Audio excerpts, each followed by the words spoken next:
Charge my watch. I've actually been walking last few days, trying to build it back up. Yeah, I got almost 5,000 steps yesterday, which is great for me because I was hitting like 1,200 steps a day. So I broke three. Been trying to get like 3,200 or more, 100 more steps every day. So it's getting there.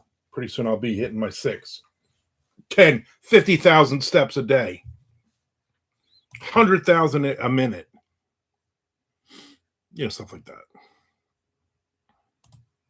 Maybe not as many. I'm thinking about that. Maybe not as many. What do I have? I have like something on my eye that has bothered me. So I have empanadas. I'm waiting for them to cool down though before I eat them. I was like, you know what? Maybe I'll just jump up. Why don't I just jump on a little early? Why don't I just jump on a half an hour early? Because you know what? Why not?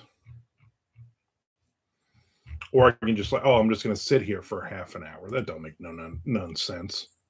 Nonsense.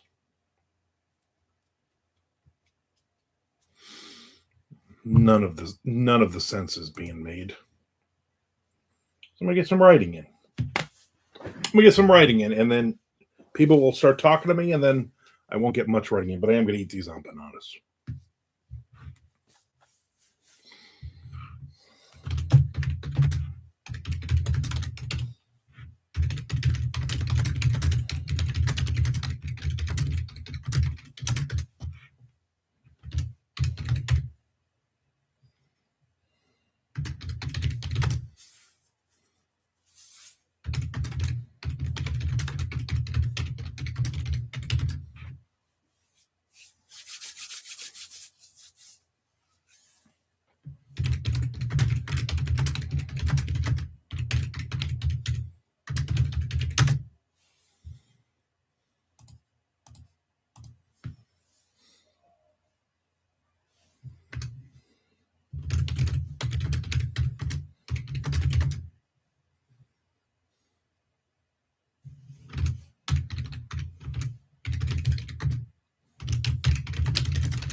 Let's see. Live chat. I think they're still too hot. Too hot to handle. Like it's a song.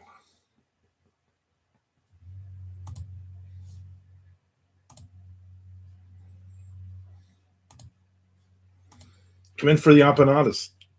Stay for the writing.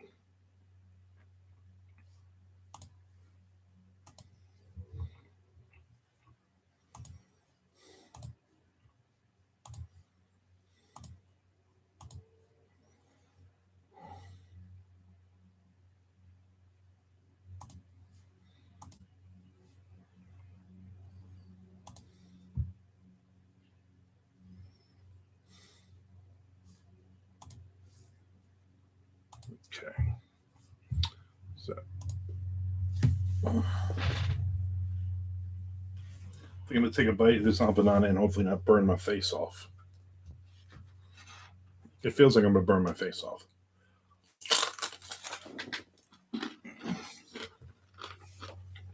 Face burnt.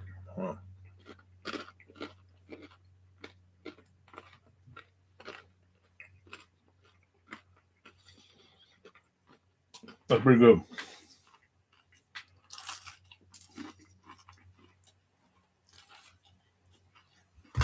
Mm-hmm. Mm-hmm. Mm-hmm.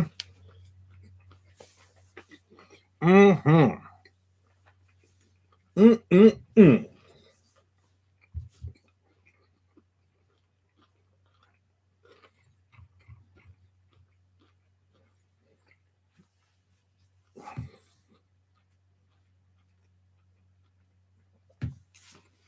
Hello, Honor. We'll keep you minimized. Appreciate it, Keith.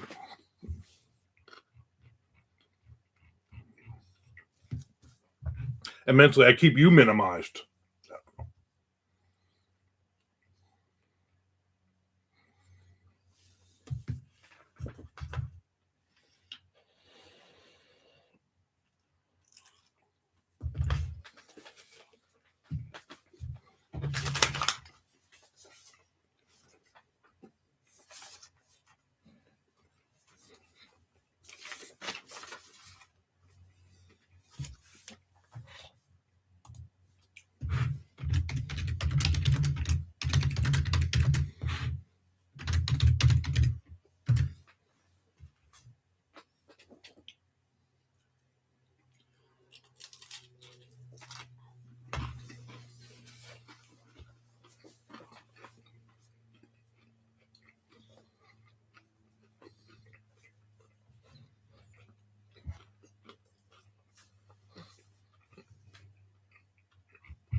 I don't remember how this chapter ended.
Back to the empanada.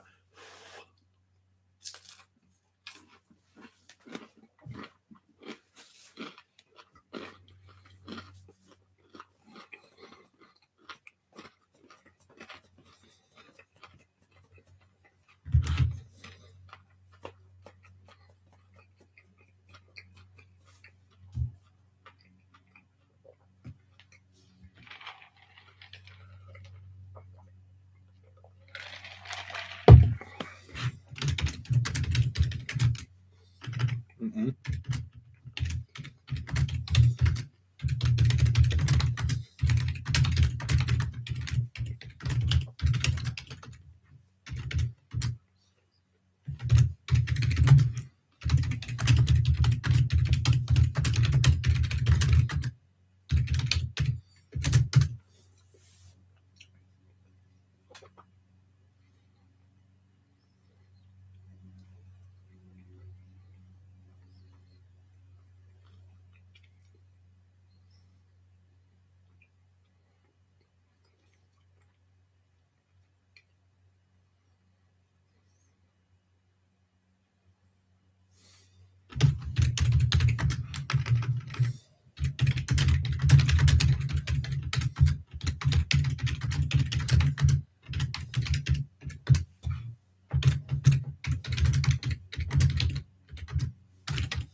Ooh, I burped.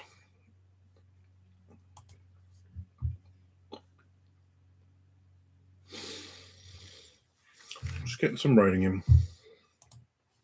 Yeah, and some writing in.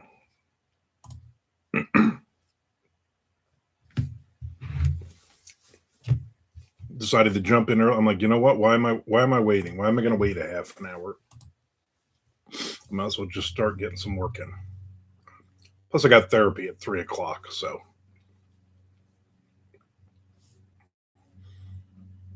not that I'm going to do this till necessarily till 3 o'clock, but you know what I'm saying. More empanada.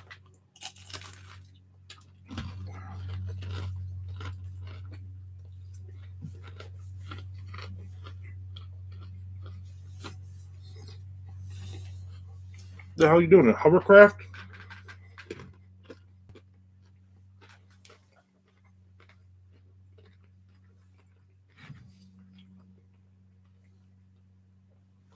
Exactly, Keith. Why wait?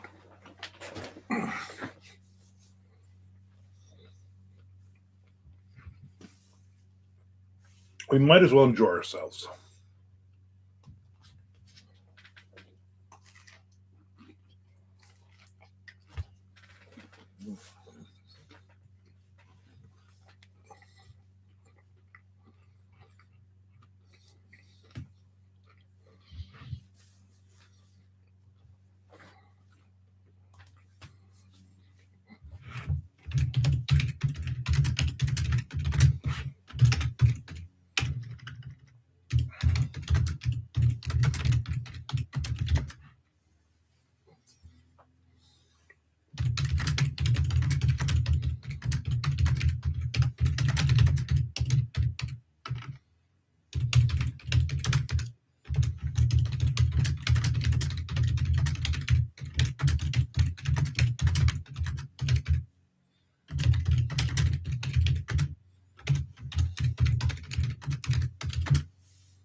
Cat's messing with something.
I think I made too many empanadas.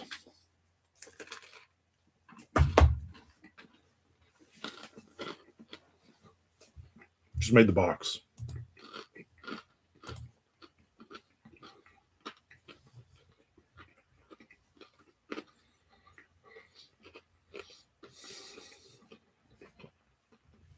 I could have done with 2. Now I'm on my 3rd.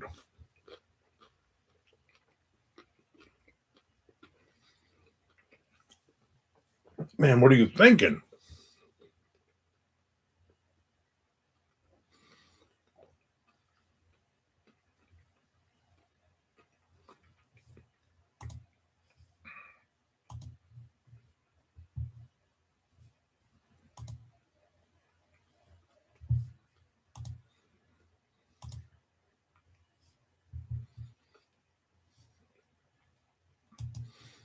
I got some writing in this morning. I did like 1,500 words.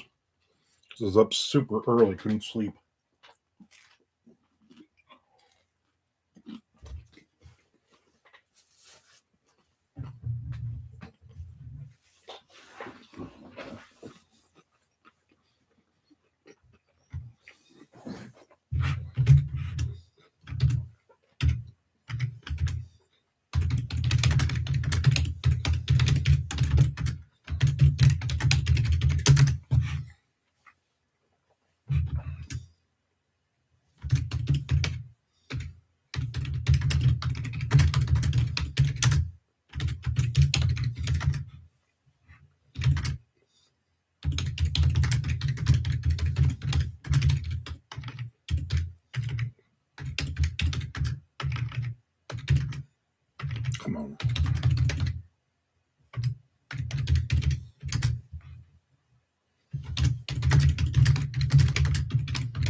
Define early. I've been up since 3:55.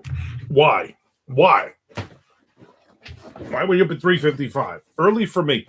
Early for me that this is my full-time job and I can roll out of bed literally whenever I want. So 6 o'clock, 6:35 or something this morning. I mean 3:54 when I woke up, beating Keith by a minute. By about 6:45, I was up. Just boom, brain turned on, wide awake, annoying.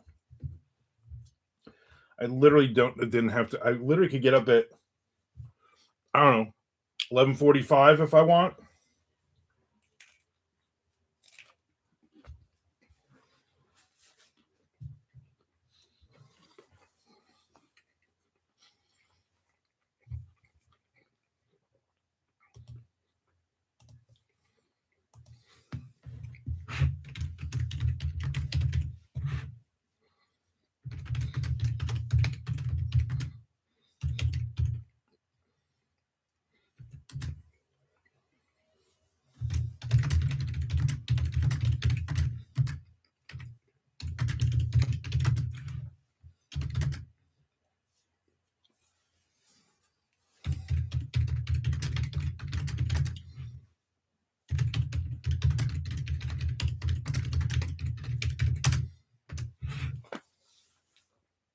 Up by 4 every day, even weekends. Format memoir of a monster, book 3 for proofs, and wrote 400 words in book 4. You are the wind beneath my wings. Well, thank you. The time you go to bed. I go to bed between 11 and midnight, maybe. Usually closer to 11. Usually it's like 10:45, and I'm like, bedtime. And I'll read for like a half an hour, unless my eyes are hurting. But usually by midnight, I'm asleep. So really, if I slept until 8 o'clock in the morning, which is what I will normally do at least, there's my 8 hours. In bed by 8:30, probably passed out by 9. You know, that makes sense if you're getting up that early.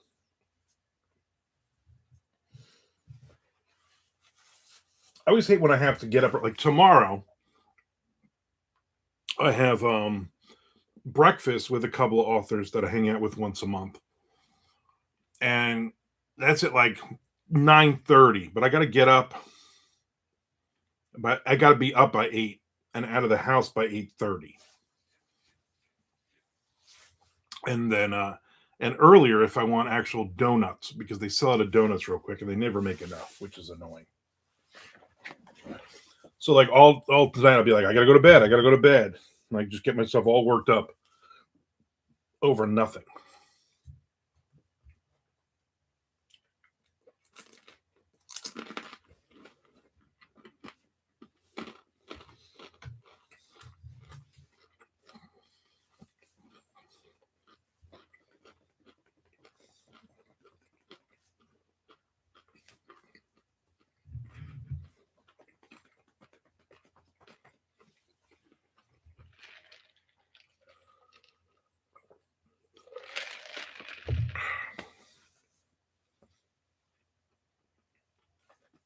Pfizer says to midnight gaming, but that is a very young man's game.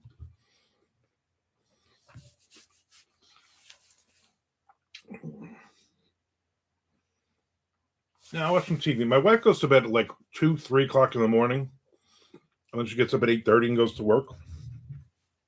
I can't stay up that late.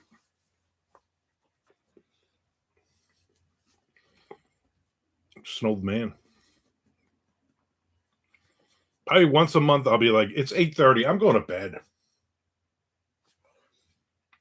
It's either the depression is kicking my butt or I'm just tired. I know she is. She loves sleep, but I'm like, if you love sleep so much, go to bed at 8 o'clock.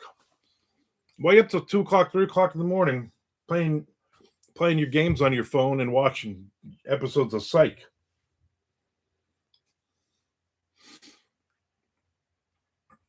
And on the rare Saturday when there's nothing, we have nothing planned. She'd be like, "Do not wake me up. And I'm getting up at like 8:30, 9 o'clock, and she'll sleep till like 11. But she's been up since like she's been up till like 3 o'clock in the morning, you know? So I'm like, I get it. I don't know. You love sleep so much. Sleep. Sleep in.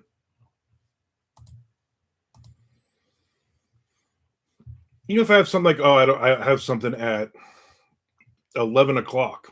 Oh, I'm meeting somebody for lunch at 11 o'clock. Then I get all weird and wacky the night before. I'm like, oh, I'm not gonna be able to sleep. I don't even know why that is.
Ted Lusky in the house. Soon to be a good afternoon, folks.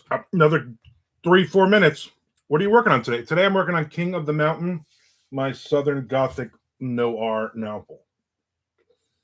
I had an idea yesterday for a future chapter, like 3, 4 chapters out. And I'm just kind of playing with that run right now. See what has any legs. What are you working on?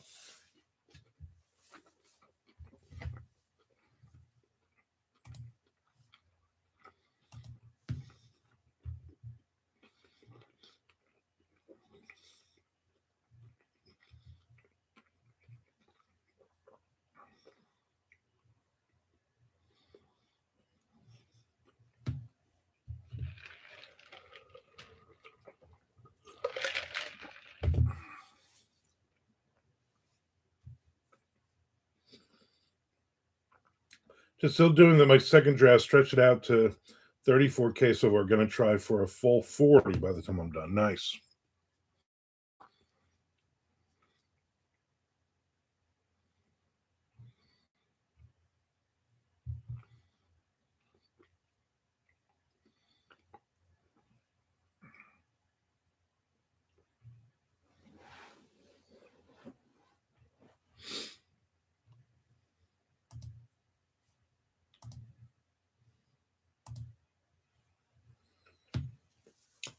Gave one of the early characters the last name Rosamilia this morning. He doesn't have a last name in the movie. Nice.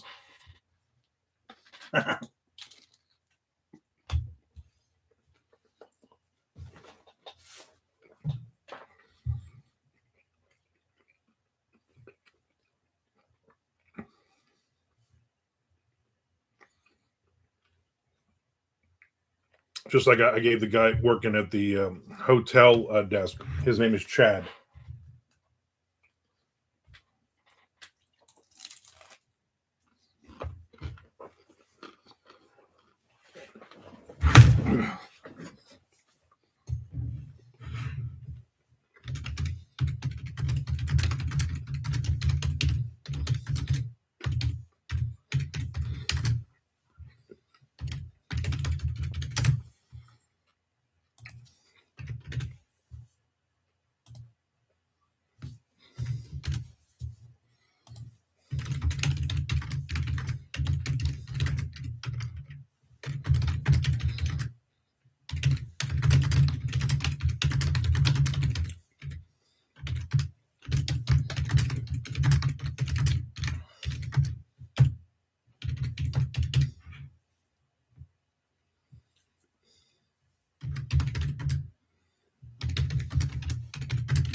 Mm-mm.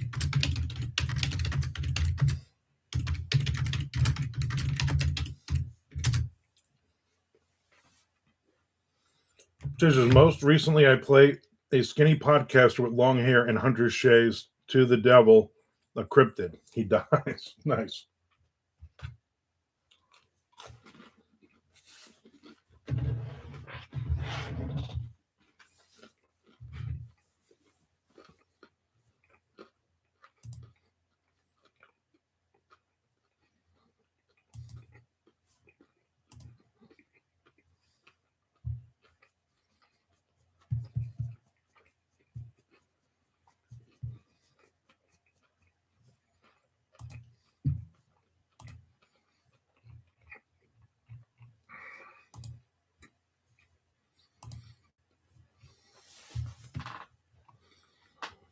Mm-hmm.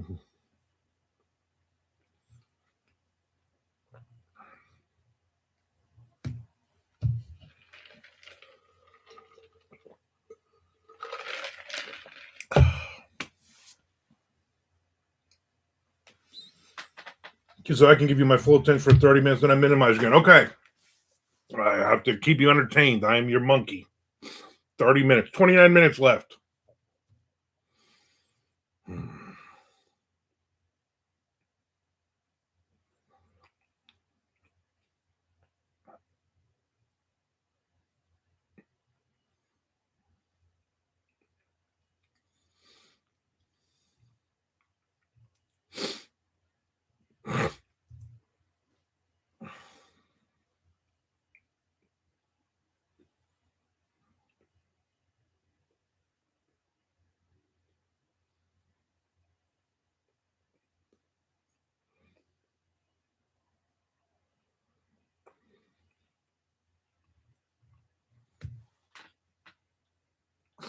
Dance puppet, exactly. Ooh, empanadas hitting hard. I don't know why I ate 4 of them. This is probably why I'm fat.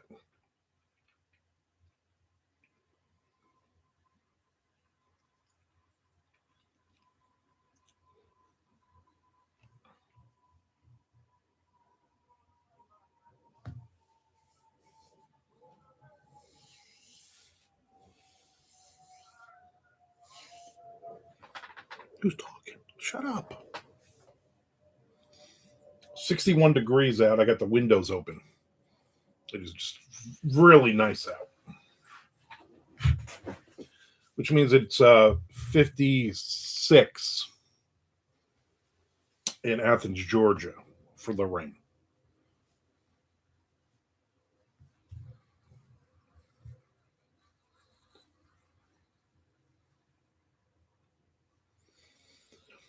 There's Aiden. Just had a sudden speculation. Do you think talking, thinking in the third person refines your ability to write as a narrator? I don't know. I mean, if you're doing it to think or talk as the character, or if you're Ricky Henderson, the great ball player, who always talked in third person. Love that guy.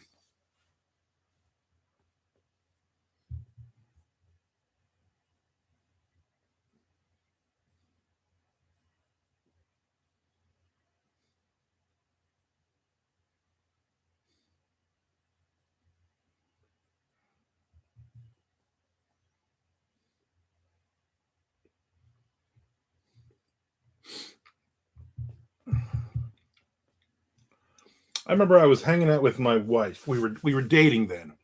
We'd only been dating a few months, and she was while this house was being built. She lived in an apartment, and I went there to hang out. We went to the pool, and for the apartments, and there was a guy sitting on the phone, and I'll never forget. And this is going back, this is like 12 years ago. And he said to whoever he's talking to, he was trying to sound smarter than he was. He's one of those, you meet something, you're like, that guy's a moron, but he tries to use big words. But he says, "I've been speculating," and then whatever he said, and I just thought that was hysterical, and I still will bring that up every now and then. I've been speculating. Sure you have. Sure you have no idea what that word means, buddy.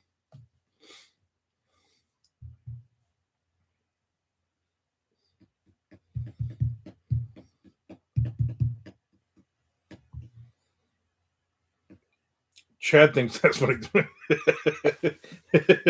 Right? Like in the Seinfeld episode with Jimmy. Jimmy likes Elaine.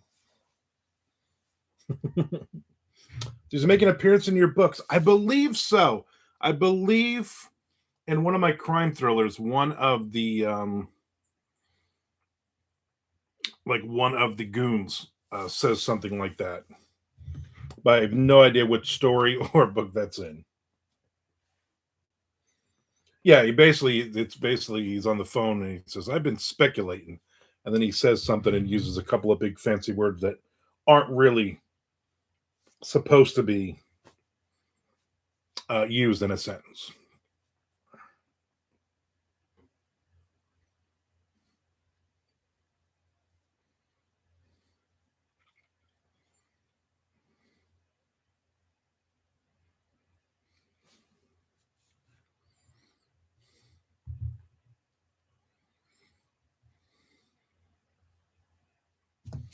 Oh,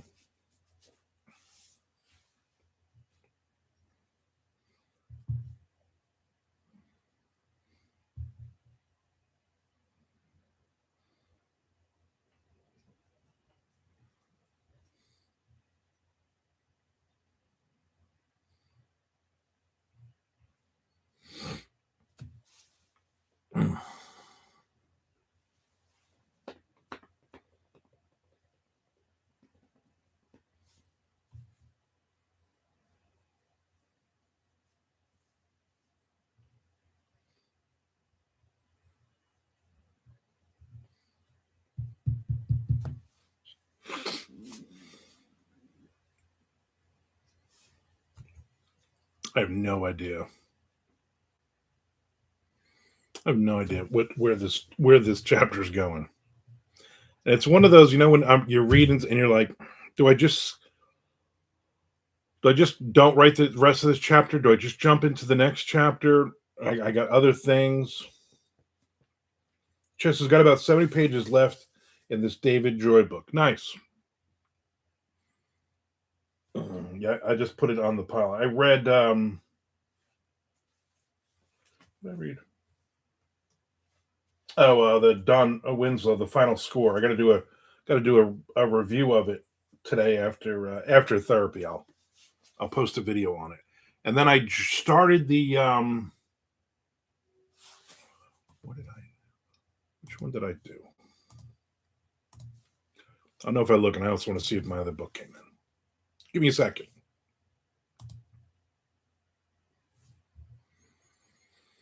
Just give me a second.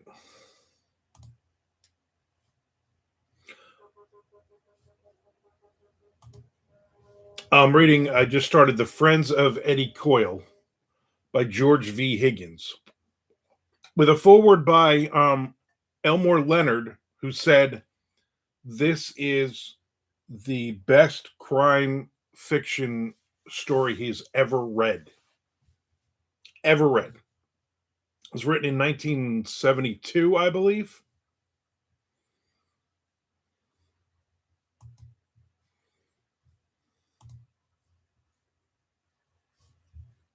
72.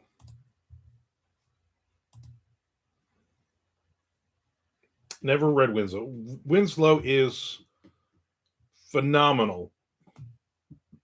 But the one thing with him, and it's not bad because he's such a good writer, he head jumps within a chapter, but he does it really well. So you're never like, I don't know who's talking. You're just like, oh, we're in Danny's head now, you know. I also got a book by an author, Wiley Cash. Uh, his last book, I think he put out a couple 3 years ago. He is going to be in town in May, I believe, or April. He'll be in April doing a chat, a lit chat at one of the libraries, and the book looks interesting. It's like a crime thriller set in North Carolina, the coast of North Carolina. So I put that one on hold as well. But you know what? I'll read his book before, and then I'll look smart. On page 67, Mr. Cash, you used a line. I've been speculating. Were you sitting at the pool when that happened? The true crime book I've read is In Cold Blood. Yeah, these are not true crime books. These are crime thriller fiction books. Although I just got a nonfiction. I got a true crime one. Some publisher sent me. I did a unboxing yesterday. Shelly asks, how were the empanadas? Okay, couple things. I just made all four of them and ate all four of them, and I should not have done that. I should have eaten two. I need to stop doing that. I need to just stop overeating because now I don't feel all that good. They were good. They were not as full of meat as I thought they were going to be, but they were nice. Air fryer for like 15 minutes. They were good. The meat is well seasoned, not too spicy. I don't like that. You take that back, Chad, right now. I probably should have dipped them in something, some kind of Taco Bell sauce or something, but they were good. I thought they were very good. I would 100% would eat them again, but I would eat two of those again and then save the other two. Plus, they're all individually wrapped, so I could have easily taken two out of the box. I don't know what I was thinking.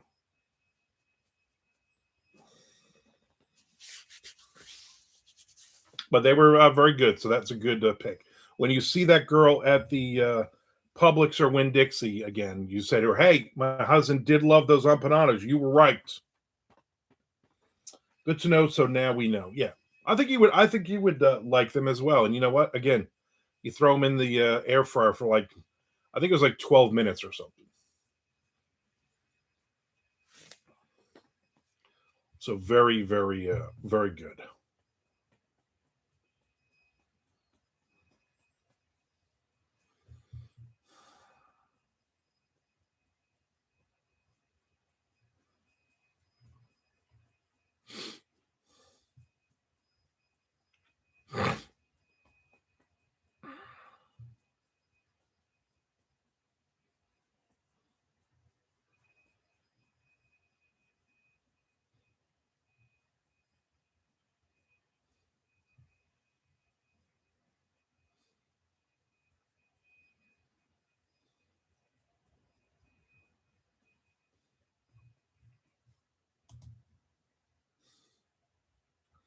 Air fryers might be humanity's greatest invention. I'm gonna say this, Aiden. You're right. When my wife was first like, "Oh, I'm gonna get you an air fryer," I'm like, I can't use that. I barely use the science of it. That's not gonna taste good. That's witchcraft. And now I love it. And my wife buys everything she buys. She's like, "Okay, I bought this for you because you can do it in the air fryer." And I'm like, "I'm in." And it's just so good. I mean, there's nothing better than, which I'm sure drives people. I do pierogies in the air fryer, and then I dip them in salsa. So I mean, if you're Polish, I apologize. Chad says my microwave is also an air fryer, and I don't get it. It's not a. It's not. It's a science oven. There's a difference. I hardly ever put anything. The only thing I put in the microwave is my wife buys me those 60-second bags of pasta, so that I don't have to cook like a pound of pasta and eat a pound of pasta. I've never used it as an air fryer. Yeah, I only use the microwave to. I use the microwave to heat up leftovers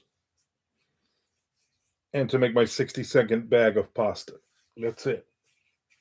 Otherwise, everything goes in the air fryer.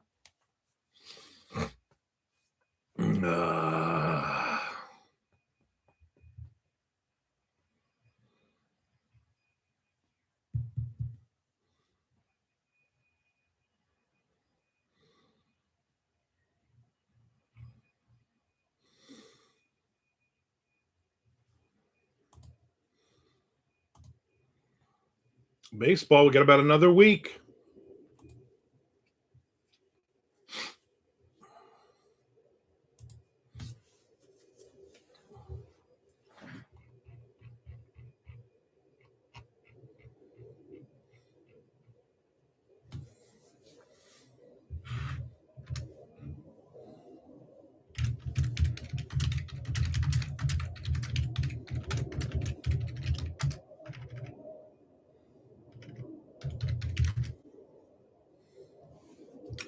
You know when you write a person's name and then you forget how to spell her name?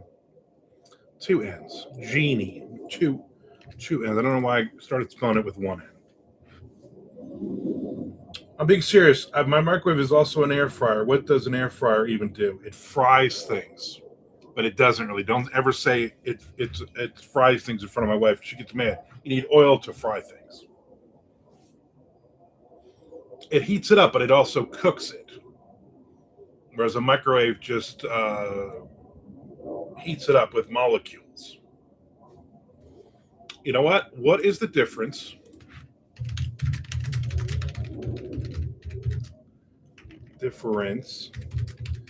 between a microwave and an air fryer? Air fryers excel at creating crispy textures for meals and reheating leftovers, functioning like a compact convection oven, while microwaves are superior for rapid reheating, defrosting, and heating liquid heavy foods. Air fryers provide better taste and texture for crispy foods, while microwaves are generally faster and more energy efficient. There you go. There's Nick. Good day. By our records, your car's warranty is almost up. May I interest you in extending your car's warranty? And I haven't gotten one of those in a long time. I do keep getting the loan ones. This is our last time calling. We have a $48,000 loan for your business. We have a $112,000 loan for your business. We have a $14 loan for your business. I took the $14 one. I mean, the payments were nothing.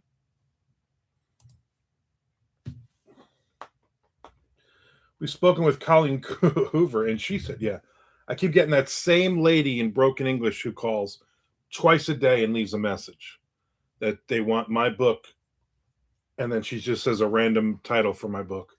For their company wants to pitch it to movie companies, big movie companies. No. Chessa, that still doesn't explain why they make microwave air fryer combos. It's like those TV VCR combos they used to make. Yeah. I'm guessing you have specific buttons for the microwave and specific for the air fryer. So they do different things. So if you put like, hey, I want to reheat this piece of chicken, I want to cook this piece of chicken, you would use the air fryer portion of it. If you're like, I just want this soup to be hot, then you just throw it in the microwave. Air fryer crisps more than a microwave. Yeah, pretty much. Yeah. Yeah, microwaves don't make anything crispy. They just make it, all a microwave does is make it warm. Air fryer actually will cook the item and make it crispy. Like chicken nuggets in an air fryer. Cheese sticks in the air fryer. It's like heaven. Nick says, not soggy and warm. Yeah. Ches, I'm already getting emails about how Avonwood Exodus out March 27th isn't selling well. So let us help. You know what? Let them help. Obviously, have you even sold a copy yet of it? No, you have not. So they're not lying. Key says it's the same principle of an oven having a convection option, but really you should just use the one, not the hybrid. My 0.02 cents. Nick says, but if you like your pierogi soggy, yeah, they're delicious in the air fryer. They crisp up so nice. What I used to do is I would have to boil the pierogies, and then I would have to put them in oil in a skillet just to brown them up. Now, 14 minutes in an air fryer, delicious. Chet says, well, technically I've sold a few dozen copies in pre-order, so they're wrong. Have you sold a few million copies? Because that's how they're going to help you, Chad. A few dozen. Who needs a few dozen copies? These people are talking millions of copies they're going to sell for you for a very, very low price. And you are insane if you don't take that deal. But they're going to make sure you take the deal because they're going to send you 400,000 more messages about it. Lately, the last couple of days, I have not gotten another Colleen Hoover one, but I have gotten, like the last 4 or 5 days, a random book title that is not mine. And then they talk all about the great book that is not mine, although they're using mine. Oh, Armand Rosamilia, your book, Read St. Jones is, it's the great story of an eclectic family based in Denmark, blah, blah. And I'm like, what? You're not even trying now. I also got one yesterday. Hello, favorite author. I was like, oh, that's a good one. There was no subject line either. It was just blank. Hello, favorite author. Oh, hi.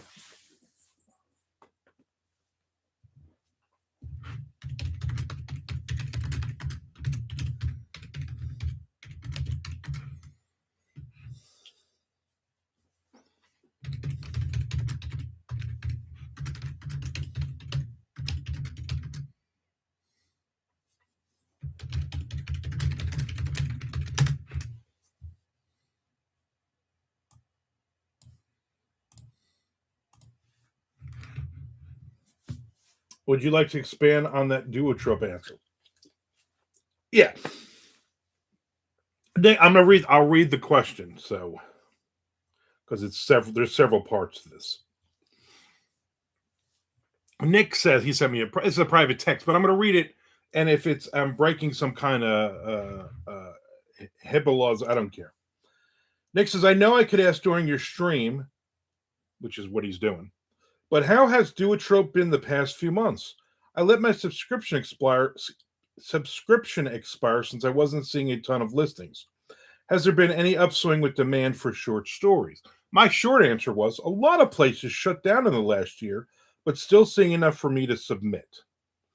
So yeah, I mean, and again, I'm writing crime thrillers and the occasional horror story that I've got sitting that I'm trying to get out there. So while the weekly email where they say, hey, these are believed to be defunct, and they're listing like 40 different places every week. And then they're like, here's a bunch of Here's a bunch of ones that don't pay, and here's like the 6 new ones we added this week. Yeah, let's bring everyone up to speed. And so, while there are definitely not as many paying markets as there used to be, I still find enough of them to justify the cost and not have to look at 47 other places. Now, that also being said, are other places that I'll get emails for, because I'm subscribed to all the publishing companies. Like Thriller Magazine uh, they're open again. They just sent an email today. So, you know what? All right, let's do this. That's what I'm saying. Let's do this. But I still find enough. I submitted like 5 stories that didn't get picked, but it drives me to write more. Exactly. I will find a theme that I like that's not too pigeonholed, that's not too, hey, if I don't sell it here, where else am I going to sell a pizza story kind of thing. But I'm still and then if it doesn't sell, then I'll just put it in my queue on my spreadsheet, and I just find another place. And I also look and I'm like, all right, what place have I not submitted to in a while? Let me look at my list real quick to see what I have submitted, what stories I have submitted to them that they rejected, and let me find a different story. Chessa, stepped away for a minute. What are we talking about? We're still talking about air fryers. No, we're talking about duotrope. I still find value in it, Nick. Yeah, I definitely do, because I think because I have so many stories I'm sitting on, and they're adding new stuff. So I really go by like that weekly, whatever it is, Monday, they're sending an email out. I'll go through that and look at the deadlines on the themes. And I'm like, do I have anything with that theme?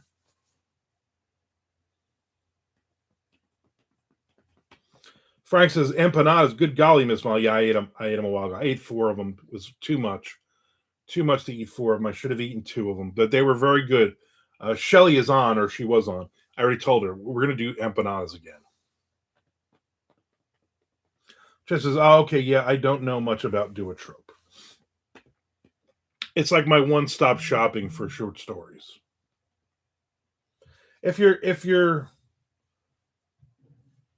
everybody says, oh, their agent list is pretty good, but I'm not going to touch that until this book is done. And most publishers that I know are on there, so it's a nice database of publishers.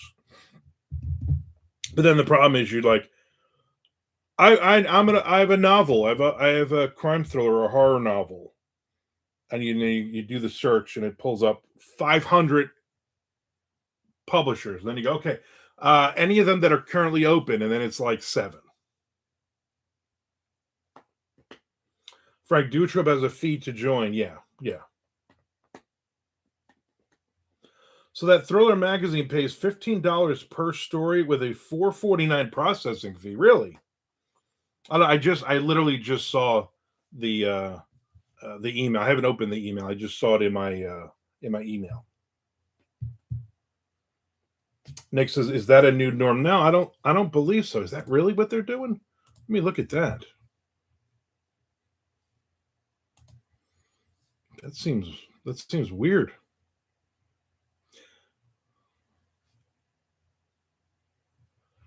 Yeah, Thriller man. Let me see if I've ever. I know I've never. I don't believe I've ever had been published by them, but let me see if I've sent them anything. Thriller magazine, of course, 200 stories. Some of them sent out multiple times. No, I've never sent out a story to them.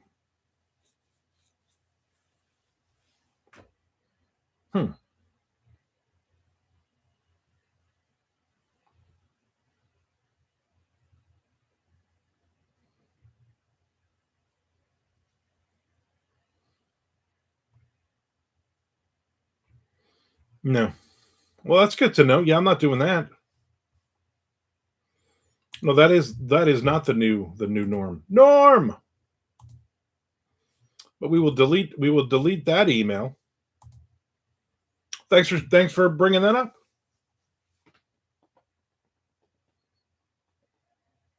F that Thriller Mag, Nick. Yeah, I also agree with that. Yeah, Thriller magazine is one that they're always in the running for um, awards, but I mean, let's be honest. You can win awards, and it's not doing anything for you.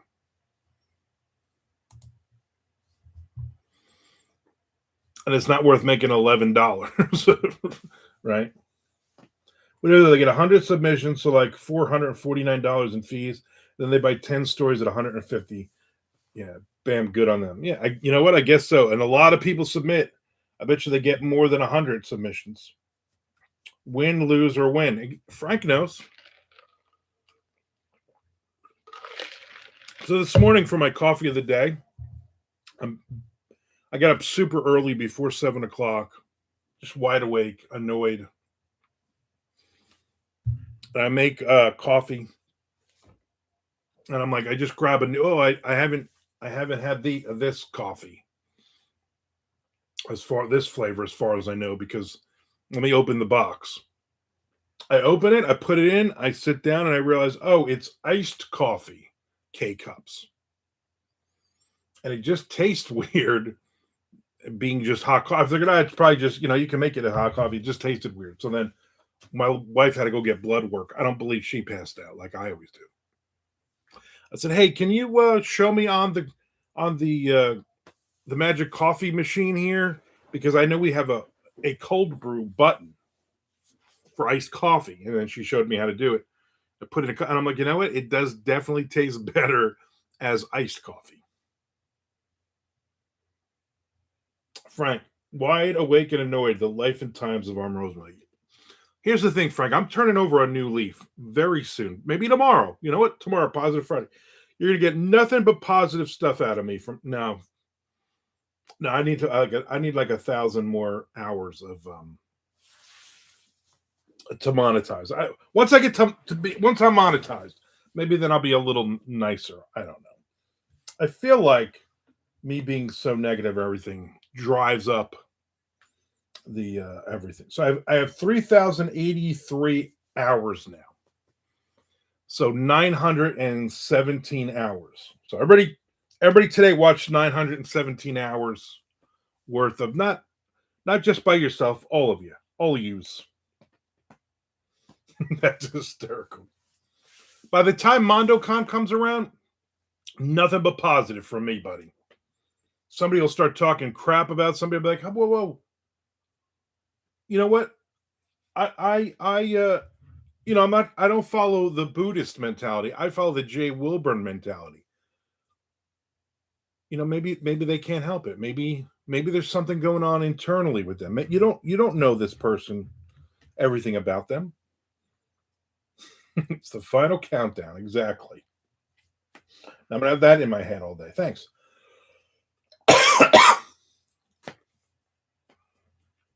I remember the time we were at World Horror in Atlanta. Jay Wilburn was there, hanging out with Jay Wilburn at the table, me and Shelly, and two women walked by, and one of them had these weird red boots on that did not match her outfit at all. So now we always talk crap about people, but not to them. Like, we're just sitting there. Me and Shelly's like, her friend should have told her that didn't match. Like, why are you out wearing those boots? They're bright red boots and they don't match your outfit at all. Like, if you were really her friend, you would say, "Hey, those boots don't match." And Jay was like, "Well, maybe that's the only boot she has. Maybe those are her lucky boots. Maybe she likes those boots." On and on and on. And then finally, I was like, "Jay, shut up. We're just amusing each other by talking crap about everybody as they walk by." We would never say it to her face. I would never ask her, "Why are you wearing those red boots? They don't match your outfit." But Jay didn't understand that we're just doing it for us. Nick says, "Oh yeah, that Jay comment reminded me of two things. Two things. Frank, hello. Jay was the worst offender of privately judging people, but you never you weren't going to say anything, and he would just defend everybody like that. I loved it. It was just so funny. I remember I said something disparagingly about a certain group of people. And he said, "No, no, no, no, no, no, you're not supposed to call them that." I'm like, it's privately. I said it to you as a joke because I knew you would immediately correct me, which you did. I was talking about those damn Irish.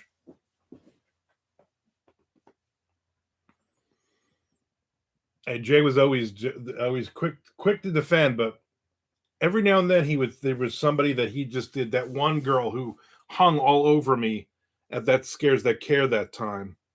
Jay was just like, I don't like her. I was like, wow, Jay, you like everybody. He's like, I don't like her.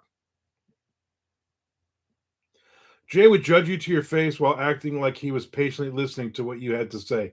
He did it for sport. Oh yeah. I mean, that's literally the thing right here behind me says he isn't trying to help Shelly made because he basically that's what he would say. Oh, I'm not trying to help. I'm like, Jay, that's not helping. Oh no, I'm not trying to help. Chet says, I probably still use that word you're referring to. I can't help it. I'm old. Nick says, reading John Urbansik's autobiography. Okay. He said, Jay said he was the best short story writer. He did say that. Jay did say that. Jay said that to John's face several times. I bust out laughing at him in reply. Jay loved John Urbansik's ink stained stories, the monthly things he was doing. Loved it. Yeah, he's a huge, huge fan of John's.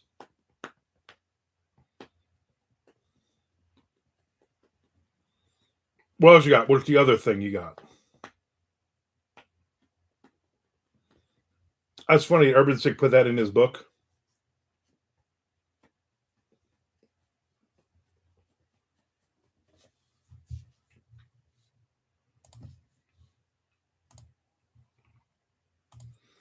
Second was him shooting vampires in Jacksonville.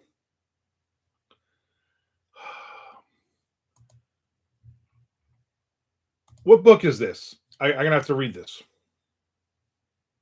Because I had no idea he had an autobiography out. Chad says he got an autobiography, like for real. That photo shoot with someone from the corset store. Yeah, so he. I'm going to say this. This is what I heard happened. He was down here. In fact, he stayed with us. That was one of the weekends he stayed with us, and then he set it up with Subculture Corsets to do a photo shoot under a bridge here in Jacksonville. And like 5 of the girls, because basically that place is like all just goth chicks that they hired.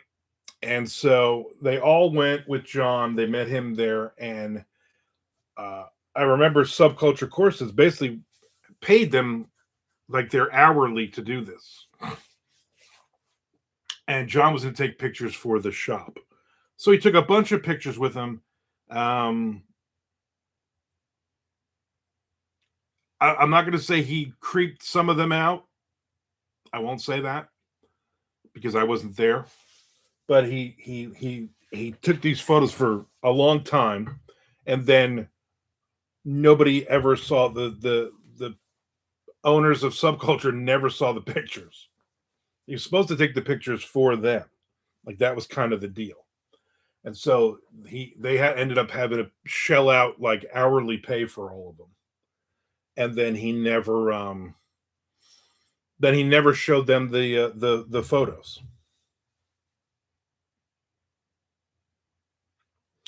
Frank says Vampires in Jacksonville sounds like a lot like Sharks on Their Parents. Vampires in Jacksonville sounds like a awful movie that Nick Zinn would recommend. Chad, are we talking about a famous urban sick, or are we talking Keen's buddy? His buddy. Why is there a famous urban sick? Nick says it's not long. Each chapter is maybe a few hundred words. Frank says, "Oh my." Yeah, so they were a little. Frank, I missed a comment from you. Like one time at a signing, he says to me out of nowhere, "Why do you like to write in a passive voice?" He's a dick. I'm sorry. He came here one time for dinner. And he was here several times. And my wife made vegetables on the grill. And John looks at him and he says, I've never been able to make vegetables on the grill that taste good. Not saying like, hey, these, because he hadn't even eaten any of them yet. So it's not like even, hey, these are really good. What did you do different? It was more or less like, yeah, why are you wasting my time? Because vegetables on the grill aren't going to be good. And that was just the kind of person he was. They never called him out on. They always were just waiting for the pictures, and at that point they knew, that the dude could be a serial killer.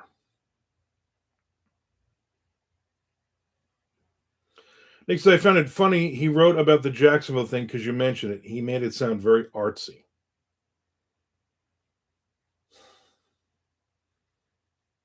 I'm sure to him it was. He got to hang out with like half a dozen hot chicks in corsets and boobs hanging out and wearing black lipstick. And Chaz, I don't know if there is a famous one, but I can't stop scratching my head at the pretentiousness of writing your own autobiography unless you're in the limelight. Yeah, I don't get it. I mean, Frank Edler writing one, I could get that. That I understand. Did you ever say the name of it, Nick? Whatever the book you're reading?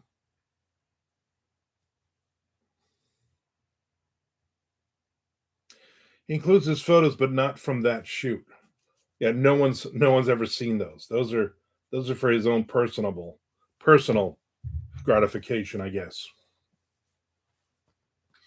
Yeah, they were not happy because they had to shell out all that money for like 4 hours for each of them because he just kept shooting and shooting. When they were like, yeah, a couple hours. Frank says, well, just deleted my 100,000 word autobiography I just finished this morning. Thanks. Yeah. Thanks, Chad, for autobiography shaming Frank. I wanted to read that. I wanted to read 40,000 words of that were probably how him and Mr. Jeff met. The proper way to sew patches on your battle jacket. Probably 4 chapters of that. But no. Chad's got to be Chad.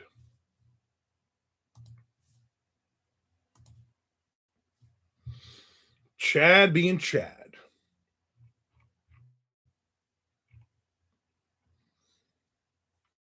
Nick says, did you meet his wife before she died? I met her after she died in the afterlife. I met her in a dream. Yeah, she stayed with us once or twice as well. Like, I remember we went to the Japanese hibachi with them. I don't know what the event was. It was for my wife. It was like, I don't know if it was like her Christmas party or it was somebody's birthday or something, but they went. I'm sure he complained about it the whole time. She was very nice. She's weird like him, but she's very nice. Chess, I mean, I kind of wrote 3 autobiographies, but they're marketed as fiction and contain liberties to spice some things up. Frank says, I was born the 3-legged bastard woman with a desperate limp. Nick says, curious if she was as odd. You think he's got some normal girl that's dating him? Chess says, "Ugh, dude's wife died. Okay, I'm done talking about pretentious writing. Poor guy." They weren't married, but they had been together for many years. She worked on Disney films. I think she worked on like Mulan and a couple other ones. And I remember they went to like Barcelona or something for like 2 years, so she could work on a movie over there. And he went with her, obviously. And then I think she got cancer, and then she passed away, which was awful. They came here, and we're showing them the first time they were both here. We're showing them the different rooms of the house, and Shelly's like, "Well, this is my Disney room because it's got all our Disney stuff." And he's like, "Well, that's not Disney, that's Pixar." He pointed a couple things out, and Shelly was really annoyed. She's like, "Well, we call this the Disney room because there's a lot of Disney stuff in it. Like there's like two Pixar things on the wall, you know." Just so he's pretentious and presumptuous.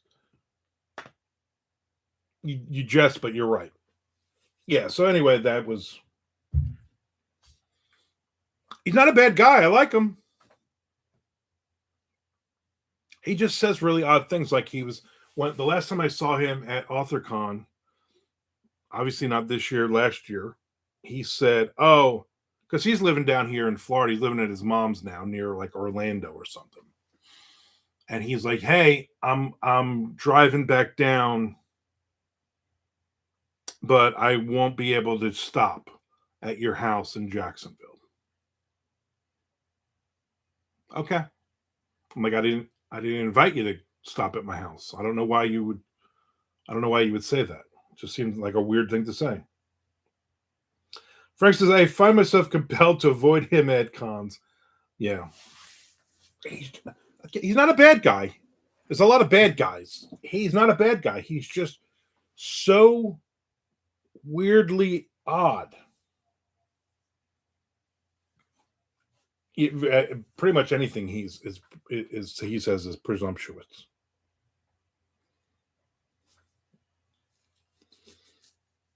Socially awkward is he? Yeah, I forget how many times he stayed here. He probably stayed here 3 or 4 times, and I think he stayed here with her once or twice.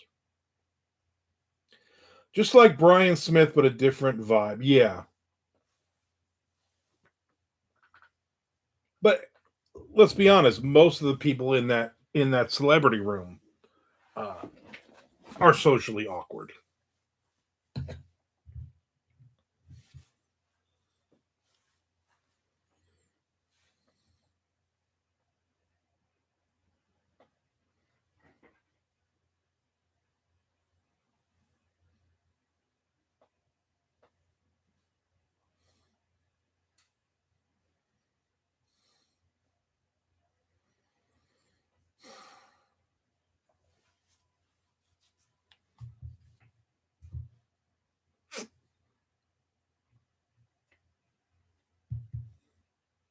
He says, "Is he getting my air mattress from Monaco?" No, he's sleeping in the same room with you. Chad says, "Shouldn't you be in the celebrity room?" Now that's going to live in my head. Thanks. Nick Keith says, "There are some in those horror circles I simply just ignore." You have to. You just have to. Because some of them are nuts.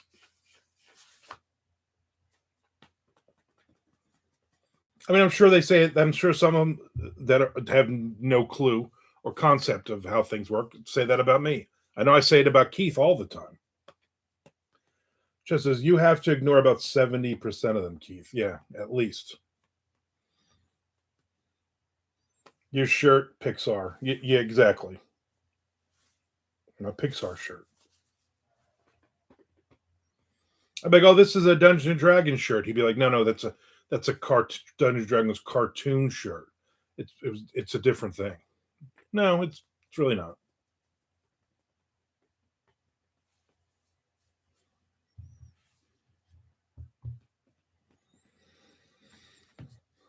Hurtful. You know what? Every time you're on, Keith, I say something, you say hurtful. You're still here, so You ain't going anywhere. I thought it was My Little Pony shirt. Chess says that's not a Dungeon Dragon shirt. That's a Gary Gygax shirt. Yeah, like he would say something like that, and not say it to be funny or anything. He would say it because just here for the bucker. You know, you might see it in a little bit. Just I'm not trying to give it the butt crack to you right in the beginning. I'm trying to get it towards the end so I can get more people watching, waiting for it. You know what I'm saying? It's like, oh, we're gonna do it. Oh, commercial break. Doesn't Disney own Pixar? I don't know. It was just a dumb thing to say, in my wife's opinion and mine. Wisconsin's own Gary Gygax, exactly. Quivering anticipation.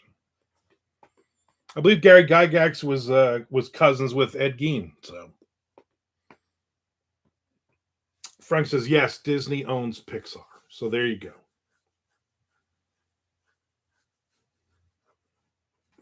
He had to put. Now that was going back several years. Maybe they haven't owned it all that long. Who knows? Who can say? That's right. I thought of Chad on Friday night.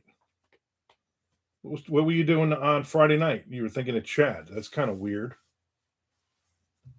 I'm sure your girlfriend appreciated you calling her Chad right in the middle of it.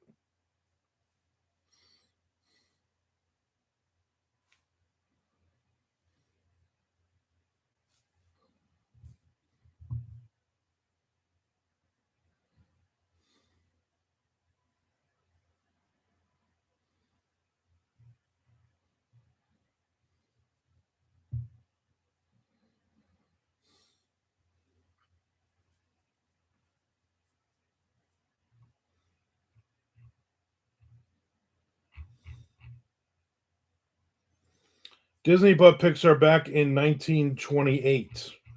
That would be a while then. Yeah, that would definitely be a while. Was at a concert, the Dolly Rots. Their tour shirt had a Michigan city I never heard of, something like Ham Smack. Frank says Dolly Rots. Nice. That's one of Lynn Hanson's favorite bands, if not her favorite band. I remember that because they opened for Bowling for Soup in St. Augustine. Hamtramck something. I'm sure they say it. You got to say it in a different way. You know, like anything in New England. Like, oh yeah, it's Hartrar. Like, no, there's an M in it. Nope. Sounded made up. Like Waukesha. Frank says, I visited Ham Smack, and all I got was this stupid shirt. Exactly. What was the best show on your tour? Oh, Ham Smack. Oh, easily Ham Smack was. I mean, that crowd was wild. It's right there by Detroit, which means they probably got robbed.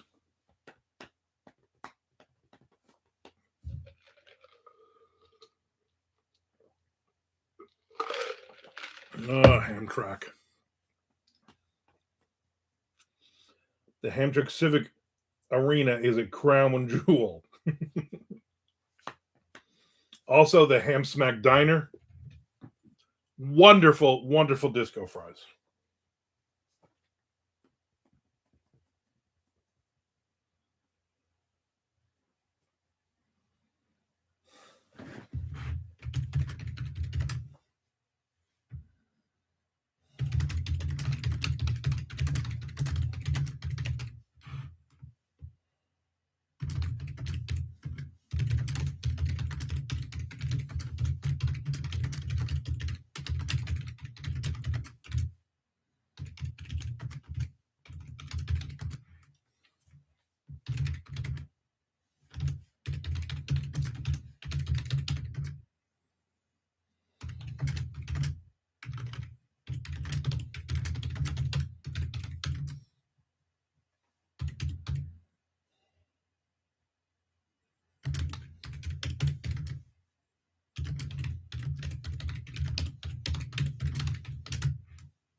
Jesus, Frank, I was thinking about how you've only read the splatterpunk side of Lansdale, and I think you should read Paradise Sky or Cold in July. My faves of his. Do it now, Frank, but don't get off the live feed.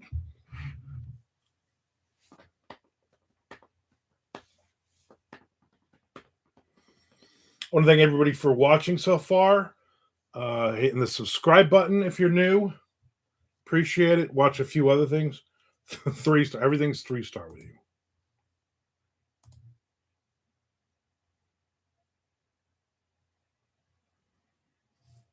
We got 6 live viewers. We've had 11 views so far. Nick says, I've read all the Hap and Leonard. It's a 5-star book in Ham Smack.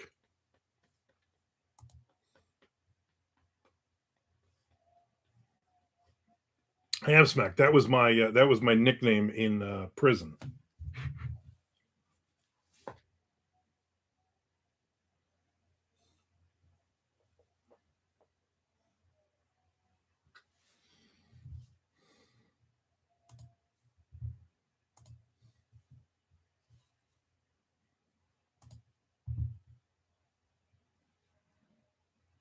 Cold in July has a good movie adaptation too, starring Dexter and Don Johnson.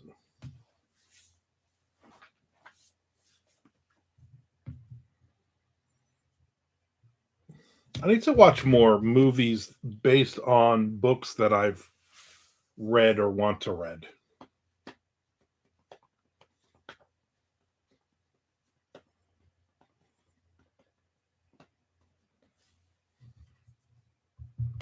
Like I like that A Single Shot one. Sam Rockwell. His name is Sam, and he rocks well.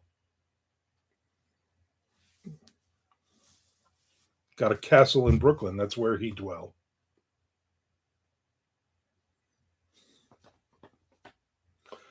There's a She Rides Shotgun movie, I think. You've read that, haven't you? Yeah. Yeah, I've not seen it yet. I was going to go when it came out several months ago. To see it in the theater, but we did not. And then it's still like $7.99. And I'll wait. That's a great book. Jordan Harper is one of my favorite authors right now. So that's really good.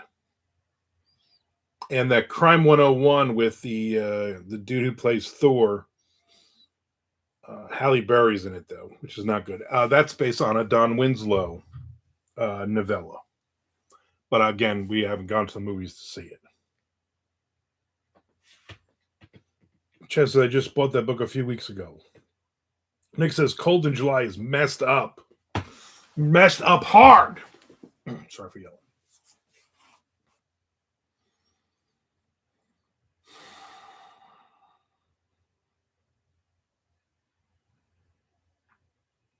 The unretired Don Winslow? Yeah. Don Winslow, I'm retired. Oh, but here I have these 6 novellas that I just kind of throw together, which are just friggin' brilliant. Right now, it's my book of the year. Book of the year. It's going to be a tough one to beat. A couple of these stories are just so good. Frank says, Die, Call It the Thriller, German, Joe Lansdale, and one more. Is it in German?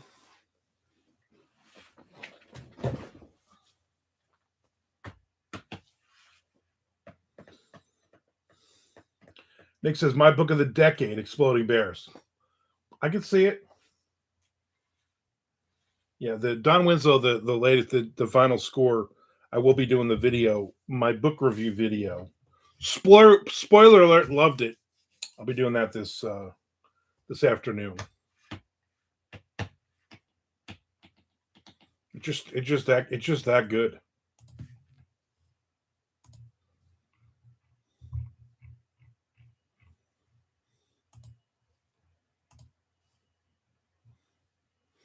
Oh, Sharon's admiring your work. A note from Sharon. Sharon J. Bolton.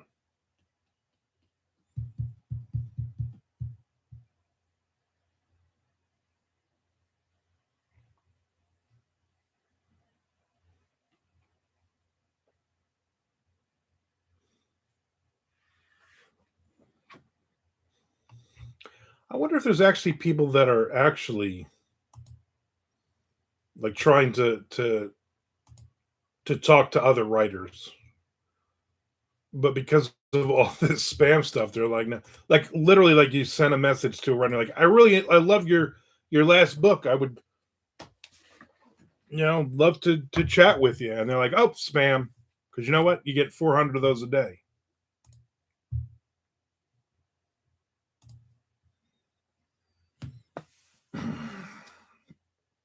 Frank says Lansdale has a lot of not great covers, in my opinion. Nick Zinn says, I did watch your MondoCon explanation video. How dare you mention Frank's last name, right?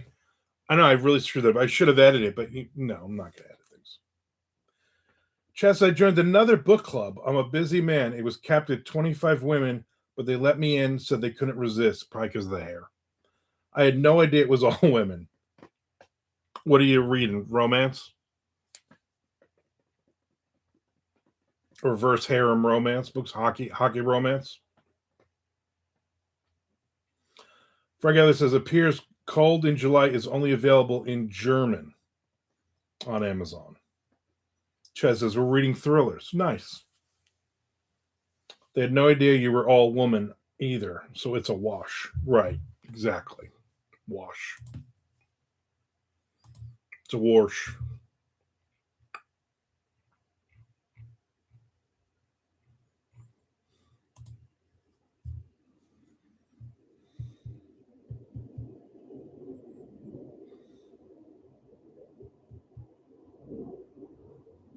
Cold in July, the movie acts like a horror film, the first chunk, then thriller.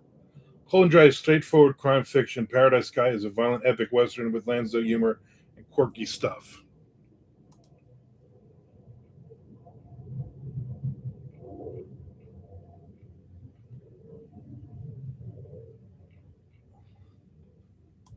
These planes are flying pretty low the last few days. I don't know what's going on.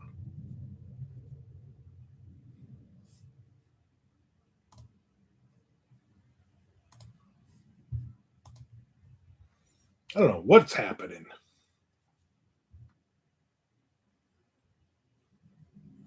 Then what was the follow-up? What's happening now?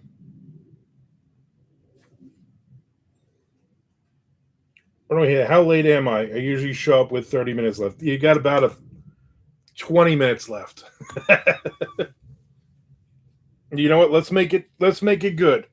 Let's make it the greatest 20 minutes ever.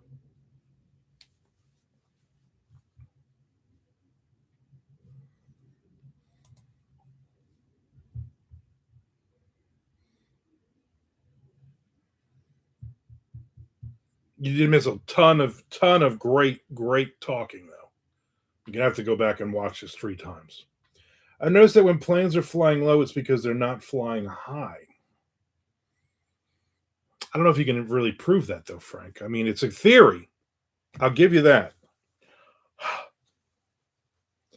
So lately, the last few nights, my wife and I have been watching. What the hell's the name of it?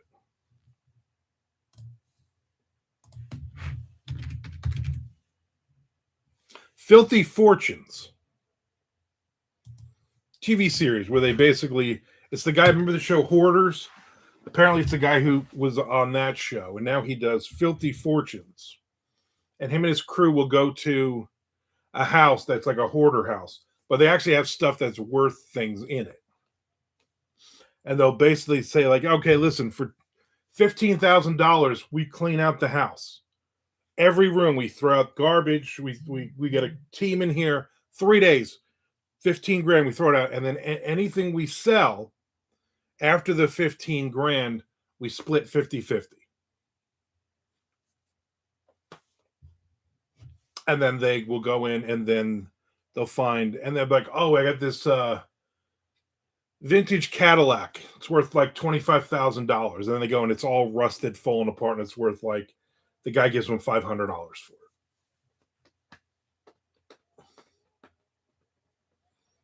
Right, his astute observation. Nick says, let's do some James Lipton inside the actor studio type questions. Frank says, oh, God, no.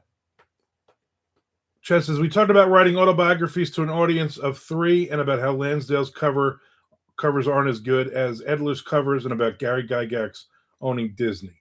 Now you're caught up. Runaway Heathen, that's pretty much all we talked about. By the way, the show is cool because they sometimes they find some really cool, neat things in these houses. But a lot of times it's just disgusting. And my wife gets really into it. She's like, how disgusting is this house? Or they'll find something. She'll be like, that's not worth it. You're not getting $10,000 for that. I just think it's really funny watching those shows with her. Like we used to watch Naked and Afraid. And my wife would be like, oh, you're making a fish basket? Those don't work. And I'm like, how do you know? how do you know that? Have you ever made a fish basket out of weeds? No.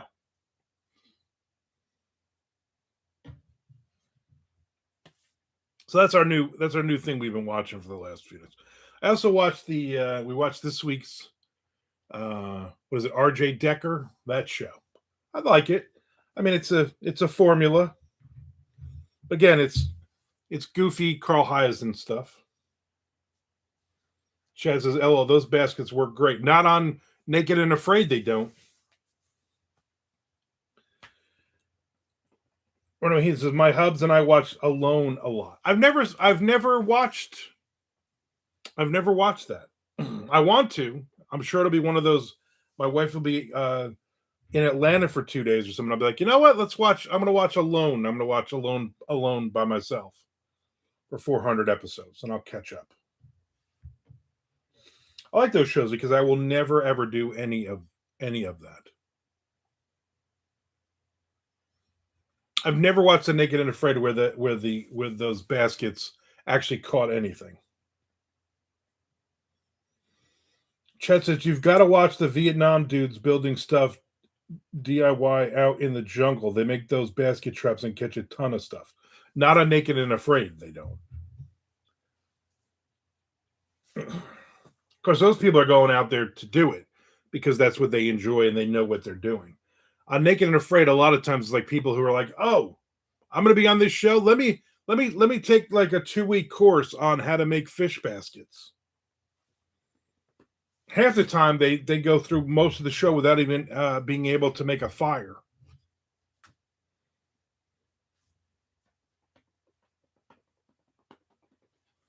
But we watch it as if, oh, these people are dumb. We could do this. Alone usually has people that have done this stuff for years. Yeah, and that to me, that makes it interesting. They know what they're doing.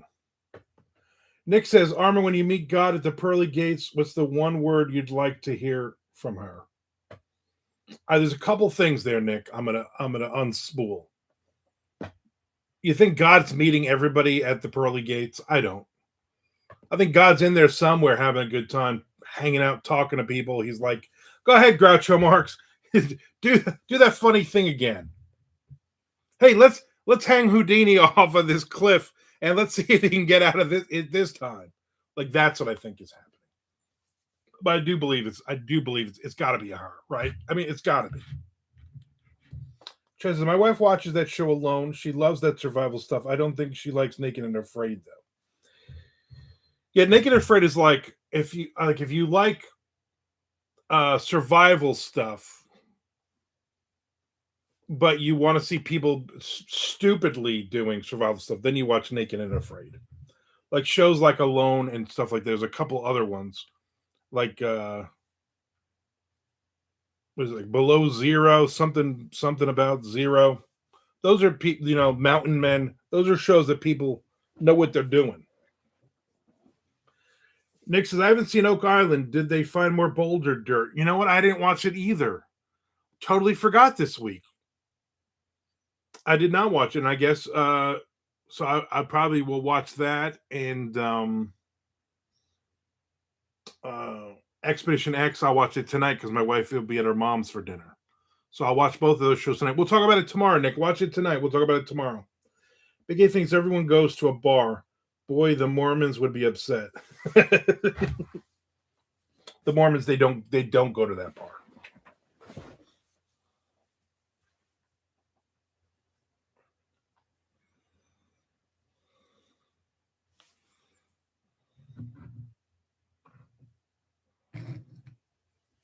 He also acts like everybody's just up there just waiting around for him to show up.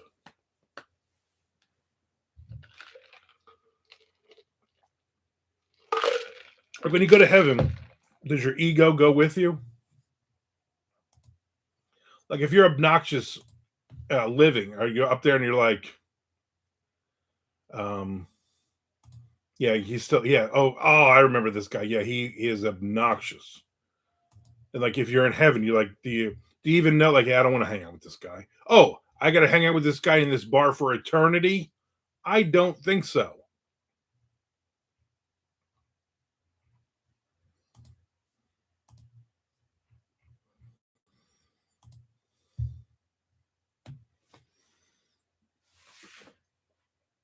Ronald Heaton says, Nick's in. That isn't hard to do.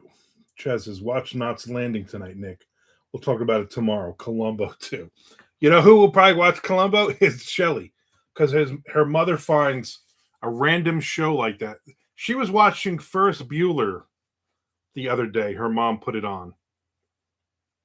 And they're just sitting there. She's like, I'm just sitting here watching Ferris Bueller with my mom. I'm like, oh, okay.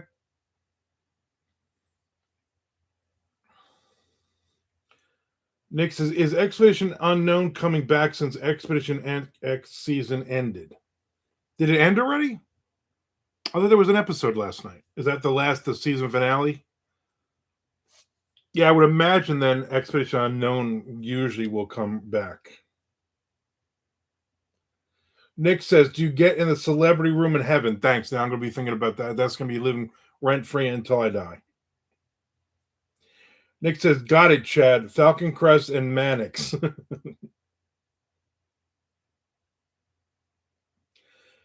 Keith says, ponder me this. Riddle me this. What if heaven is full of sinners, for let he without guilt enter? Yeah, what about that?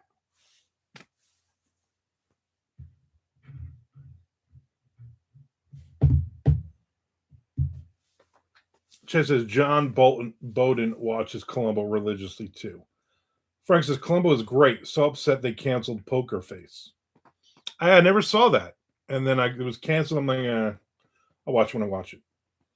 Chad says, haven't watched Falcon Crest yet, Nick. No spoilers. Yeah, Nick, he loves to spoil things. Nick said, I thought Gettysburg was the last one for Expedition X. Nick says, Sinners, like the cast of the movie, yes, they're all at it. Bruno Heathen says, I mean, there's got to be a line to the no guilt thing.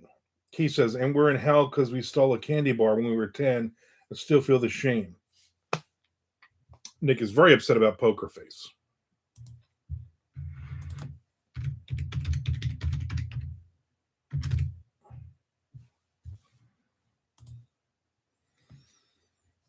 Psychopaths have no guilt. Oh, yeah, it looks like there wasn't another episode because it would have been on the 18th, and I don't see it. So it was just a 10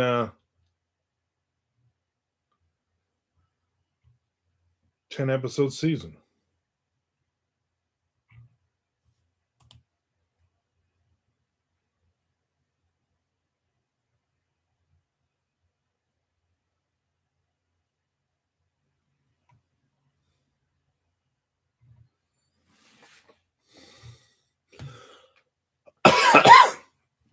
Well, that's not good.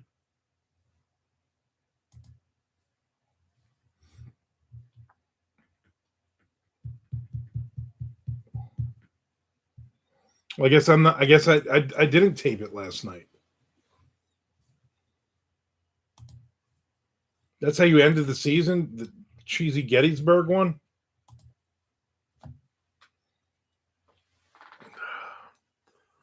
March Madness interfere.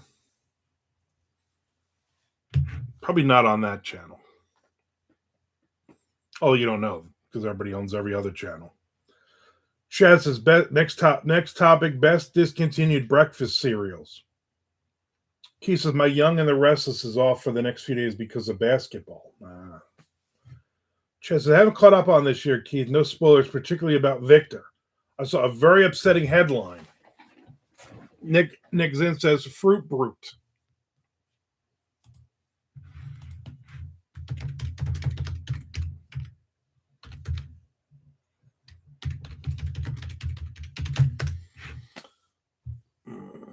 "25 discontinued cereals we wish we could eat again." Ready? Let's do the list, people. Victor is on a warpath, Keith. Chat, I'm going to read the list. Okay, I'm going to read the list. Dino Pebbles from Post.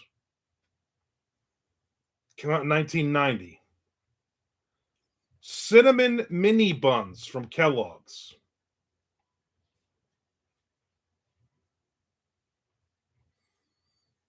General Mills had Hidden Treasures.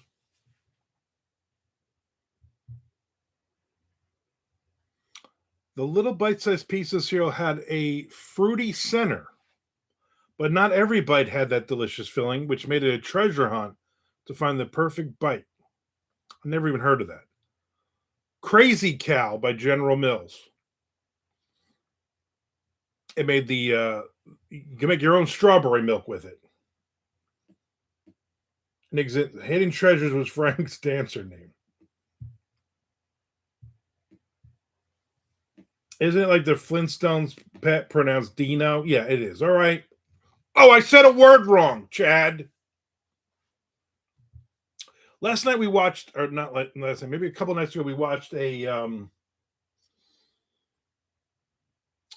investigation Discovery Channel, me and my wife, and the lady was a lady who killed somebody, was like a stripper. And her stripper name was Stacy. Like, not Cinnamon, not Mystique. It was just Stacy. Seemed a little weird. Rocky Road cereal from General Mills. Sweetened corn cereal with chocolatey, nutty, coated marshmallows in it.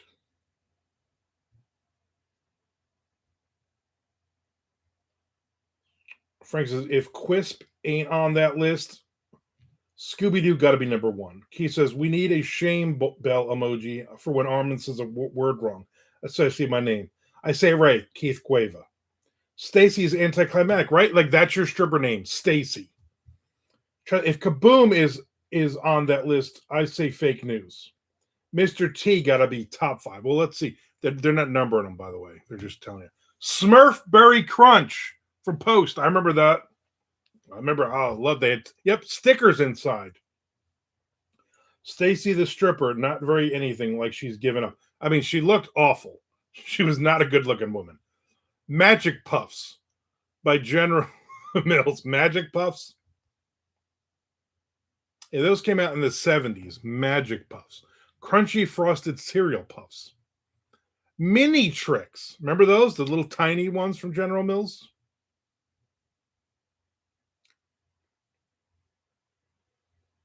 Actually, the more names you rattle off, the less confident I am this list is going to be slightly accurate. I remember Quisp, Keith Cueva says, Smurfberry Crunch was pretty damn great, right? Kaboom was rough. Columbo Cocoa Puffs. Nick, those are delicious. Waffalo's, blueberry flavored.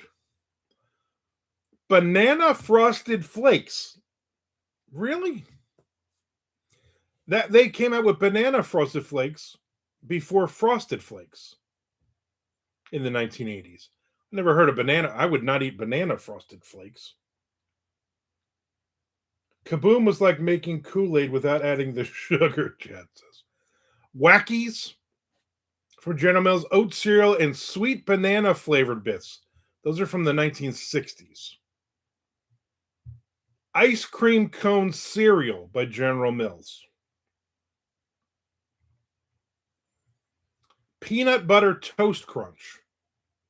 I remember those.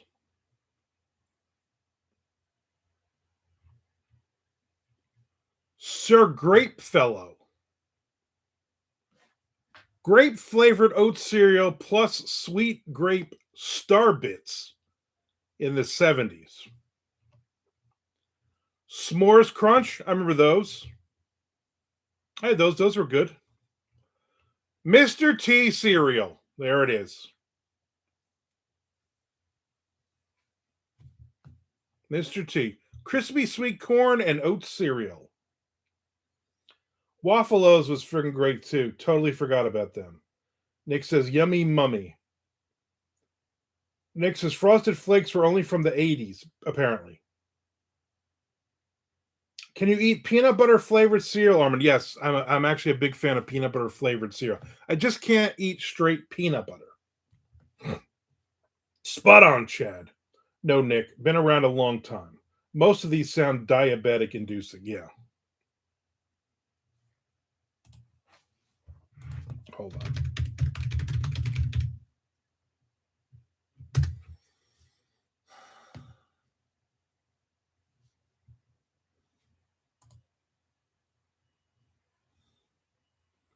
Frosted Flakes came out in 1951 as Sugar Frosted Flakes.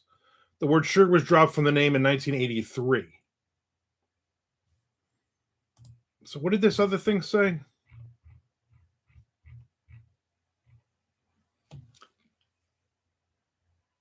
Yeah, how is that? Before there were Frosted Flakes, there were Banana Frosted Flakes, which existed for a hot minute in the early 1980s. So that's not even correct. Where were we? Mr. T. Kellogg's Marshmallow Krispies. Captain Crunch's Choco Donuts. I remember those. They were not as good as you thought they were going to be. They were still good though. This one is what Frank's nickname in high school, Sprinkle Spangles. It looks like little stars with rainbow sprinkles on them. Teenage Mutant Ninja Turtle cereal was one of the most sugary ones out there, but it was good. Pac-Man cereal. We all had to have a box of Pac-Man cereal.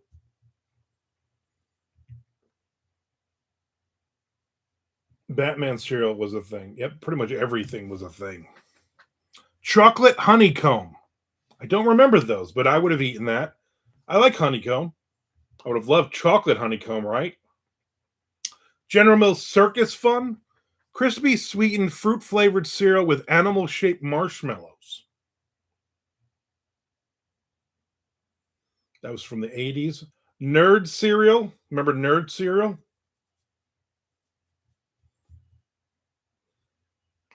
Some may argue that turning tiny sour candies into cereal wasn't the smartest idea, but we beg to differ. And they had grape and strawberry, just like Nerds they had on either side. C3POs, yes. Ches, another rough cereal was something called Orange O's or something like that. Tasted like if you spilled OJ behind the fridge, then spooned it up a decade later. Berry Lucky Charms. Berry Lucky Charms. That debuted in 2006. Cinnamon Toast Crunch Rolls. General Mills. Chad remembers C3POs. Nick says needs came with different flavor sides. Yeah, there was yes. Nerds, not needs, nerds. Grape on one side, strawberry on the other, according to that picture. Nutty Buddy cereal? What? From Kellogg's? Man, I like a good Nutty Buddy. Little Debbie.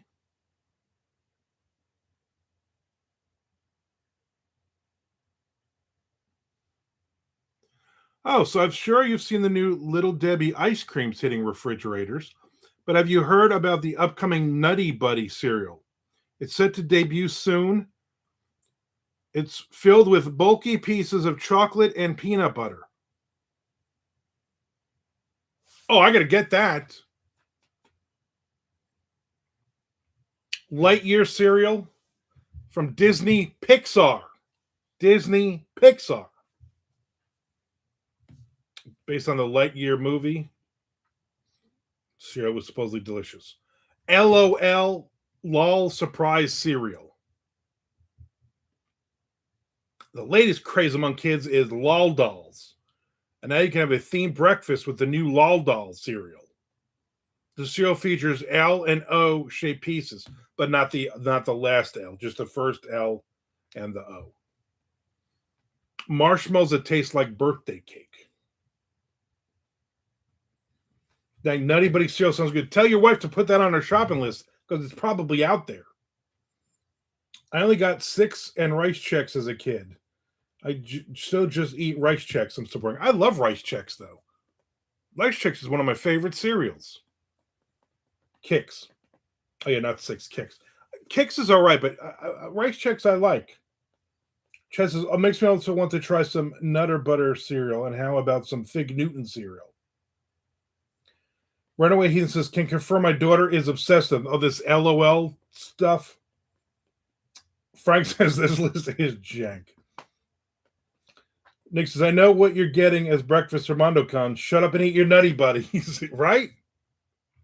Oh, so that's it. That's the whole list. Nutty Buddy cereal. I'm looking that up. I'm going to be honest with you. If that's a thing.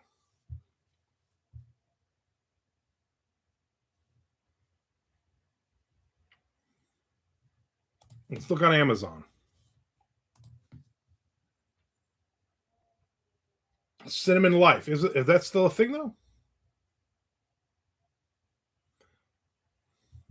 Oh, Little Debbie breakfast cereal, Nutty Buddy cereal, has 8 vitamins and minerals. It says currently unavailable. What? How is it how can you?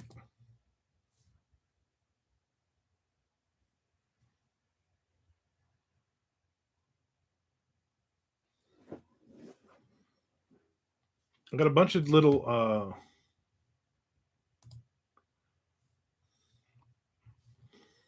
if everybody could find these, I'm gonna make it my mission. Do they have it at Kroger? I probably got it at Aldi's, but you gotta I don't want to improve. I just want to see if they have it or not. Life cereals were tolerable. Grape nuts with honey or sugar is still one of the best boring adult cereals. My mom used to buy, what is it, Kashi? And I'm like, this is literally pieces of these are twigs in here and rocks. I'm going to break my teeth on this crap.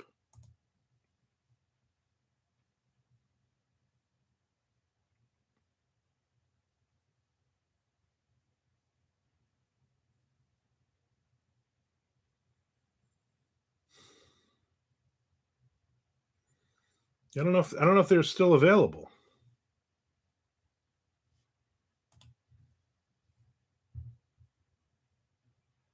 Oh yeah.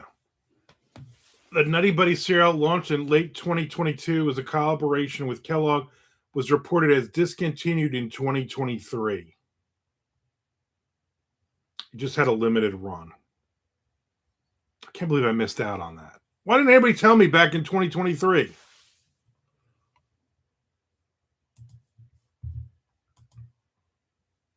Yeah, what was that cereal that kind of looked like compressed twigs and dirt clumps? Probably Kashi. Grape nuts was also disgusting. Some of the Kashi cereals I liked, not the ones my mother bought.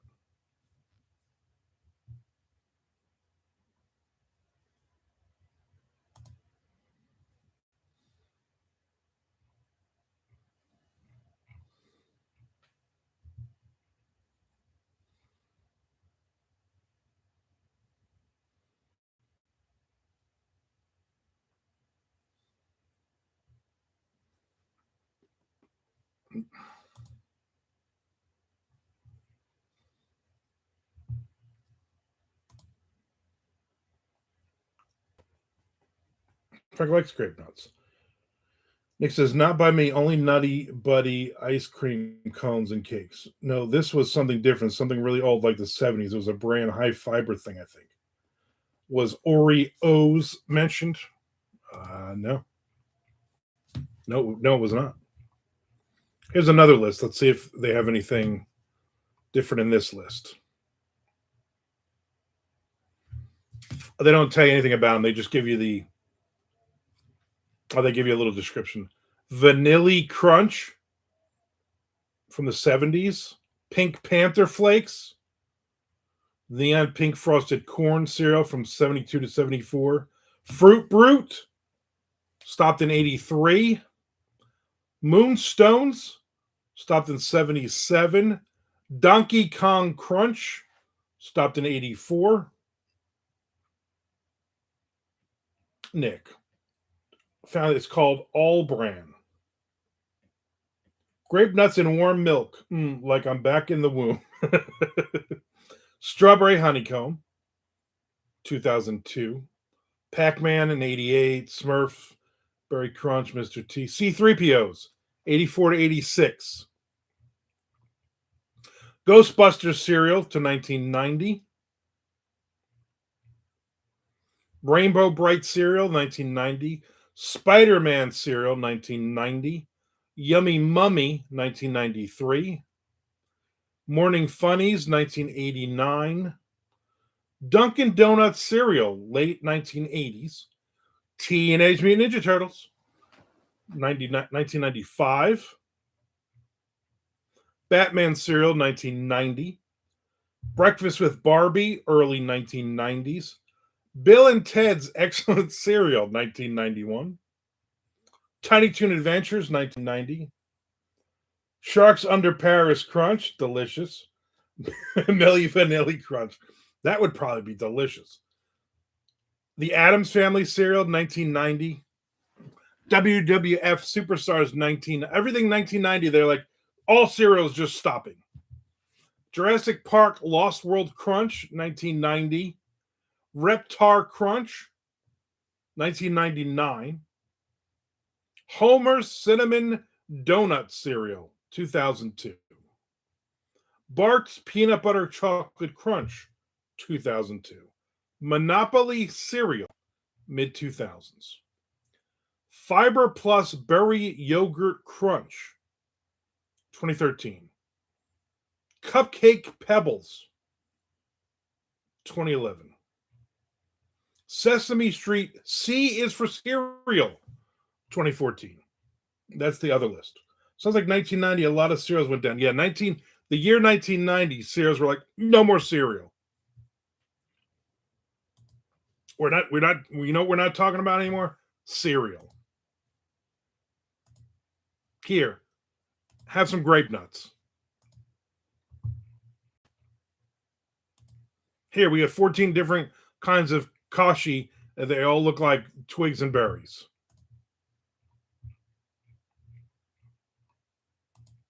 I remember almost breaking my teeth on eating that crap. Chen says, how is there never a Kiss cereal, like a Lucky Charms ripoff with stars, lips, lightning bolts, and bats or something, right?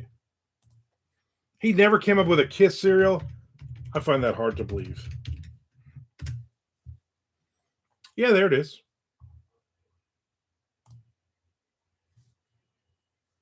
Oh, well, that's the Funko one. So if you bought the Funko Pops, did a Kiss cereal. I'm like, I know I've seen Kiss cereal. That's what it is.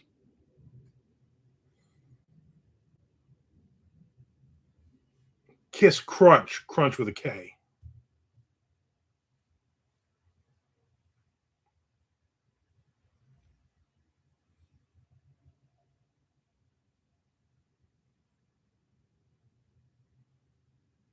Looks like there's a couple, 3 different ones.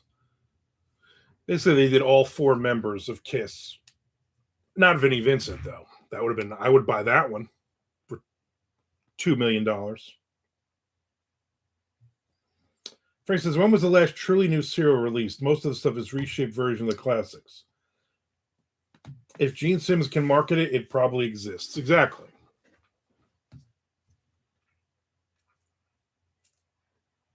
I used to want to get the giant Fruit Loop.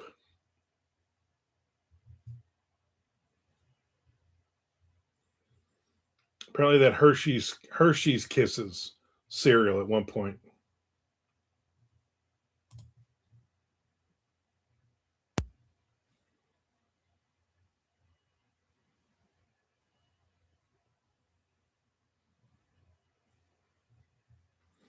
The oldest breakfast cereal still on the market is Granula, invented in 1863. Was a hard bran nugget cereal that required overnight soaking to be edible. Oh, I forgot to soak my cereal. Now I can't have cereal. Other early continuously produced cereals include Wheatina, 1879, Shredded Wheat, 1890s, and Grape Nuts, 1897. My mother used to buy shredded wheat too, which was gross because it just all the little stick pieces would stick in between your teeth, screw up your gums for days. Now you throw some frosting on shredded wheat, I love it. That one side is sugary delight. Nick says Vinnie Vincent Crunch, only $1,000 a spoonful. Frank says I've got $1 billion idea for Hershey. Can't wait to hear this. Hershey's Kiss chocolate bar limited Valentine's Day releases comes with a Kiss condom. There you go. You basically make a Gushers version of Hershey's Kiss and call them Hershey's. Come on, Frank. Come on. What is the unhealthiest cereal? Cap and Crunch, often cited as one of the worst. Other highly processed, sugar-laden options: Kellogg's Honey Smacks, which I don't like, Golden Crisp, Fruit Loops, and Cinnamon Toast Crunch.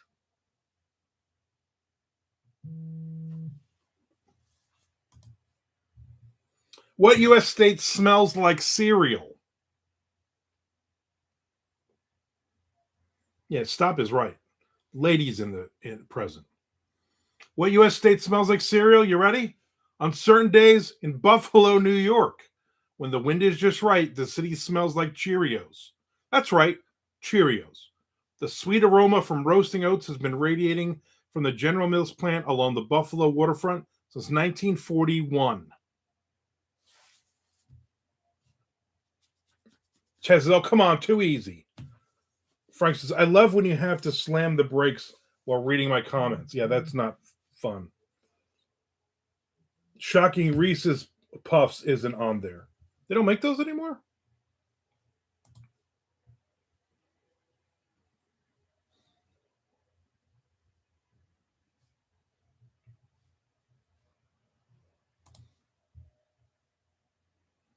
What is Snoop Dogg cereal called? Snoop Loops with a Z. I love some of the things. What is the old lady's smell called? Old lady smell or old person smell is scientifically known as 2-nonenal, a compound produced when skin lipids oxidize, resulting in a musty, grassy, or greasy odor. It's a natural part of aging, usually starting around age 40. It's not caused by poor hygiene.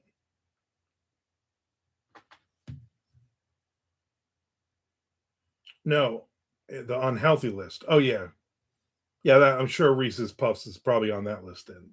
Wait, no mention of Battle Creek. We have Ralston, General Mills, Kellogg's, and Post here. Buffalo ain't got nothing on smell here. Well, you know what? According to this Google thing, Frank, Armand, do you remember the smell from the Nestle factory in Freehold? Vaguely.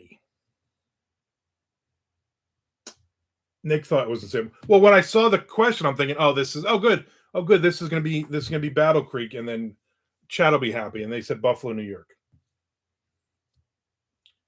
Frank is done with lunch now. All right, here's one for you, Chad. What city is known for cereal? It's known as Cereal City, USA. Answer: Buffalo, New York. No, Battle Creek, Michigan. Pa-boom.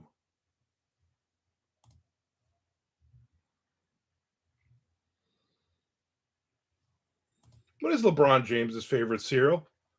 Fruity Pebbles.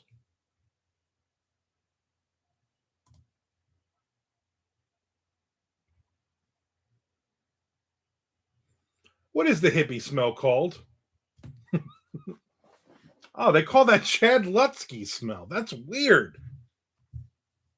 Patchouli. So now this one says, what U.S. city smells like cereal? Battle Creek, Michigan is this one now.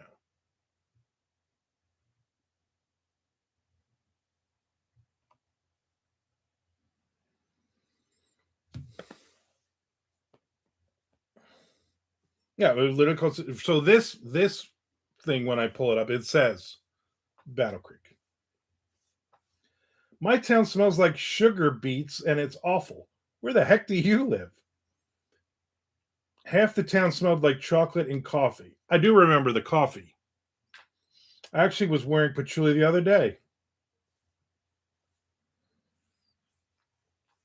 I just dab a little bit behind the ears.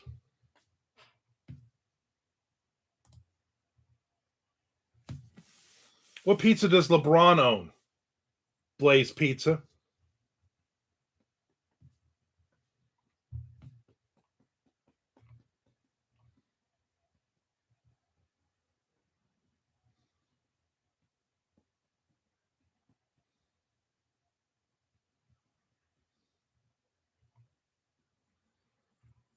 Oh, so many delicious things.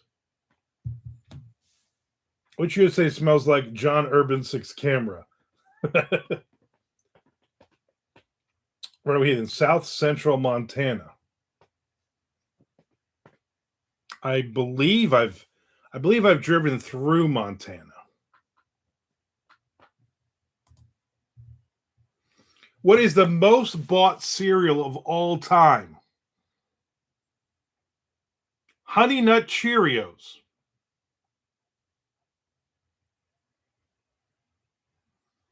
Honey Nut version, born in 1979. We did eat a lot of. My mother would buy Cheerios, and then we would me and my brother would dump so much sugar on it, and then you would eat the Cheerios, and then you'd have the milk with that sandbar of sugar on the bottom of the bowl you would eat. Chad would have guessed cornflakes. Chad would have been wrong. Honey Nut Cheerios. I would have never guessed Honey Nut Cheerios either. What is the least popular cereal? Based on various rankings and consumer sentiment, the least popular cereals often include high fiber, bland, or health focused options like Fiber One brand, Grape Nuts, Big Biscuit, shredded wheat, and Wheaties. These are frequently criticized for their cardboard like texture and lack of sweetness. I like Wheaties. I don't think Wheaties are bad.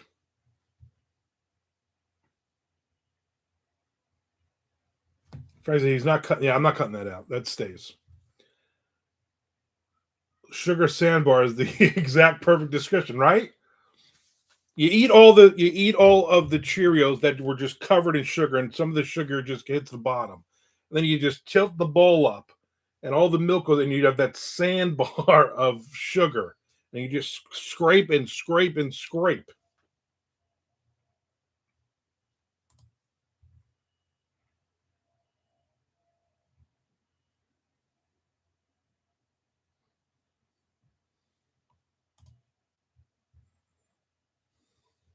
Why do millennials not eat cereal?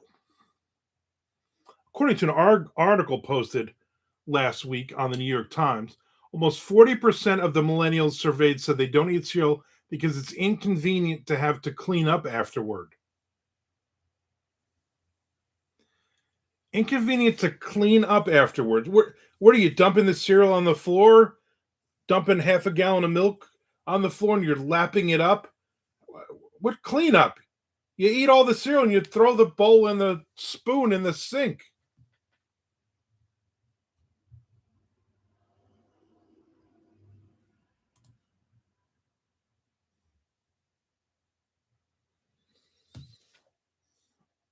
Frank says, big biscuit, shredded wheat, only if it's frosted on one side. Yeah.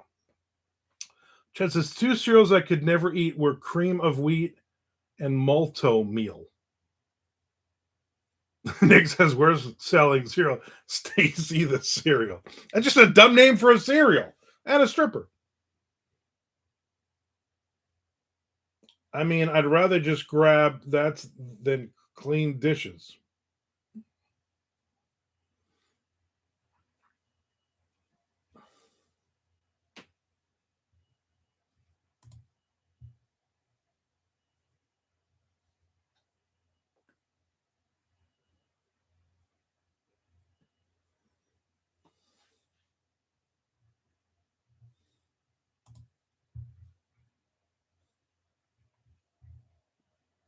I like how I all this to Google about cereal, and then he keeps coming up with what's the old lady smell called?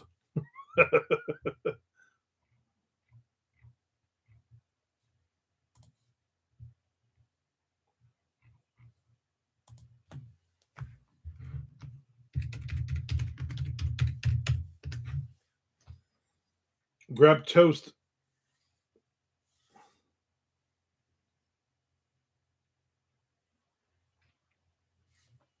Frank says, love cream of wheat and malt oatmeal and mapo and all that.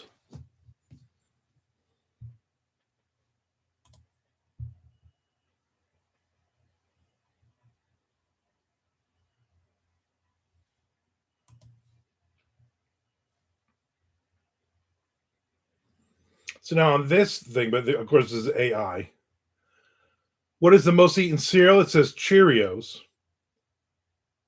then Honey Nut Cheerios, then Cinnamon Toast Crunch, then Frosted Flakes, then Honey Bunches of Oats.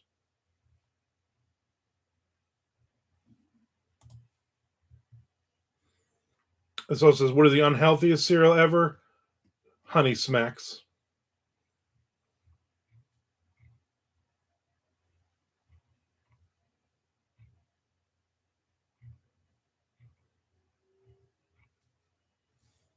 Oh, I'm done. I don't even eat cereal anymore. My wife will buy cereal, but she always has cereal in the house. But I hardly ever eat it. I eat it when like Count Chocula comes out. She'll buy me a box.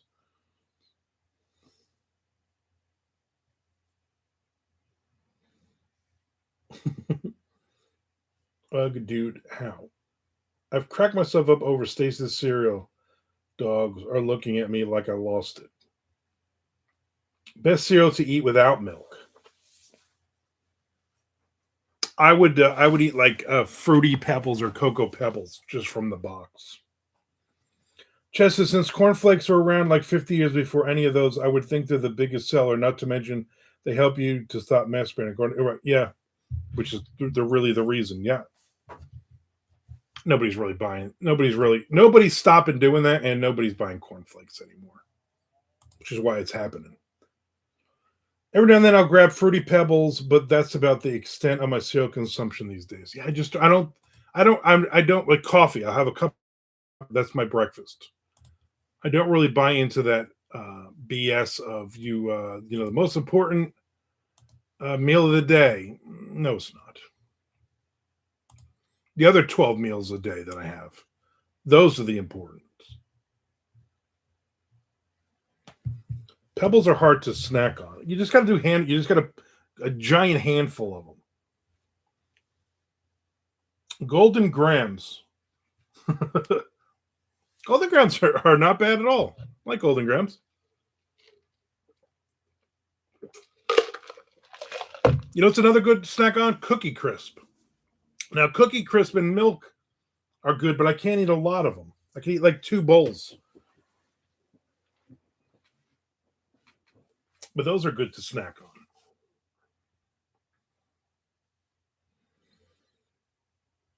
Frank says, I have a turkey and cheese on an English muffin and coffee most mornings. Turkey and cheese on an English muffin. That's interesting. I don't really do breakfast. I'm going to tell you when I love breakfast at night. The other night we did that. My wife made grits, scrambled eggs, some toast, some bacon. I'll eat that all the time. But like, I'm never gonna like, hey, it's 9 o'clock in the morning. Like even tomorrow when I go to hang out with Goodwin and Andrea at that donut place, I'll probably just get a breakfast burrito, salsa. For instance, Cookie Crisp changed from back in the day, and I don't like them anymore. Yeah, I haven't had Cookie Crisp in a long time. When he says Cheerios sales is probably boosted by parents buying toddler snacks. Well, that's true too. Yeah, breakfast for dinner. It is a boss move. I mean, that probably one of the bossiest of the boss moves. I mean, that's a move. You know what I'm saying? That's one of those moves that you're like, wow. Did he just do that? Is he scrambling those eggs? It's 7 o'clock at night. Yeah.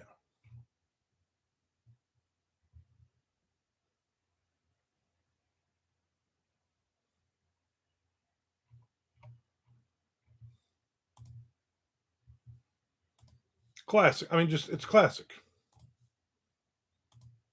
Yeah, I never said, hey, buy me some cereal. Like we probably got she likes Special K. That's her cereal, Special K. So we probably got a couple of boxes, like Special K with strawberries or raspberries or something like that. Chad says, I'm not a big fan of just cereal without milk. That's when you just pull out the Doritos. Yeah, that is true too. Werner Heathen says, I did the French breakfast coffee and a cigarette. Then I quit smoking.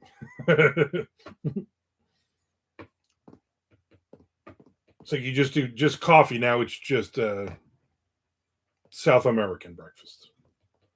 Nick says, it's odd that Fruity Pebbles are still around. The Flintstones haven't been a thing in decades. You know what? When you have a good cereal, I thought one of those was wasn't it Fruity Pebbles that was going away?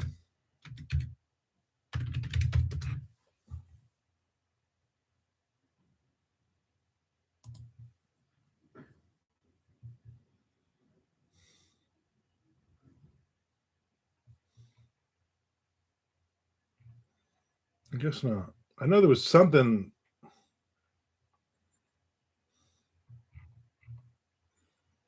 that they were discontinuing.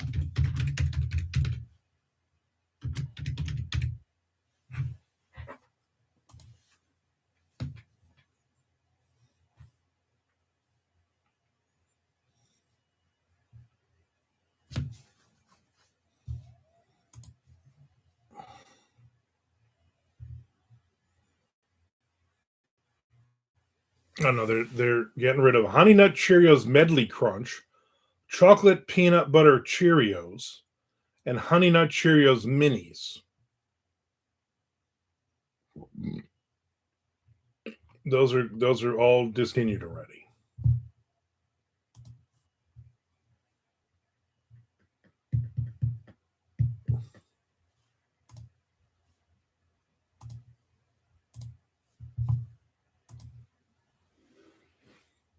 I hope they someday make Choco Taco cereal.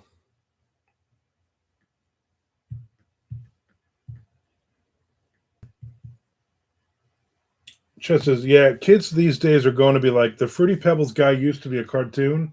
The same kids who are blown away that Wahlberg used to be Marky Mark. Yeah. The same kids that are like, Vinnie Vincent was in Kiss. Oh, no, wait, no, they're probably not good. They probably would never say that. We've gone 2.5 hours today, people. Ladies, gentlemen. Pretty good, pretty good. I got some writing in. I got more writing in this morning, obviously. I was like, I'm going to jump in early. One or two people are going to chat with me, but I got this chapter almost done. And Vinny used to be Uncle Vinny. Exactly. I'm going to go hang out for an hour and relax a little bit. Take it down a notch. The thing with the Pebbles is they got soggy too fast. Yeah. Luckily, with cereal, I ate very, very fast. And then you just keep dumping more in until all the milk is gone. My husband still calls him Marky Mark. I also still call him Marky Mark. Not to his face, though. They say he hates that. He said he gets pissed if people call him Marky Mark. It was almost Donnie Don. Saw an interview with Donnie Wahlberg, and they wanted him to do it, but he stayed in NKOTB, right? The band he was in. Cereals you need to pour the milk, then walk away and come back later. Corn, yeah, corn pops. You always had that one. The favorite corn pop was the one that had a hole in it,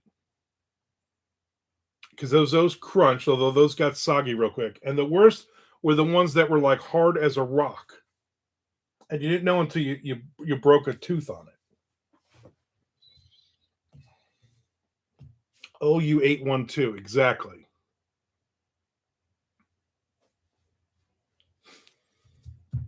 All right, everybody. Thank you for hanging out with me today. Thank you for the people who are watching. We are getting closer to that 4,000 hours. I appreciate it. You never know what we're going to talk about. You know what I'm saying? Tomorrow is Positive Friday. We're going to be talking positive stuff. So bring a theme with you. Bucky's Beaver Nuggets are basically mega frosted corn pops. They are delicious, though. Delicious. Can't believe they discontinued Paul Mall's cereal. I know, right? What's gonna be next? Winston's cereal's gone. Ugh, can only imagine. All right, everybody. Thank you for hanging out. I appreciate it. I really do. I appreciate everybody hanging out. I was in a bad mood yesterday. I got in a better mood after I talked to everybody, and I'm in a good mood today, even though I did not sleep. So I'm going to do therapy. I'm going to shoot a review video of the Don Winslow book. Maybe shoot another video for Sunday or for next Wednesday. Kind of get ahead. Cool unfiltered. So it has to be. You know what? They just get the cool cereal. They're like, no. Cool unfiltered cereal. Yeah. You know what? The unfiltered, it tastes so much better. Frank says we appreciate you. Lucky Strike Charms. Yep. What's the Tarantino one? Red Apple smokes. Isn't that the thing he uses in every one of his movies? I don't know. Well, you know what? We'll talk about it tomorrow. See you later, Nick. See you later, everybody. Thank you for hanging out today. I appreciate it. See everybody tomorrow. Stay positive. Yeah, stay positive. Stay golden, Pony Boy.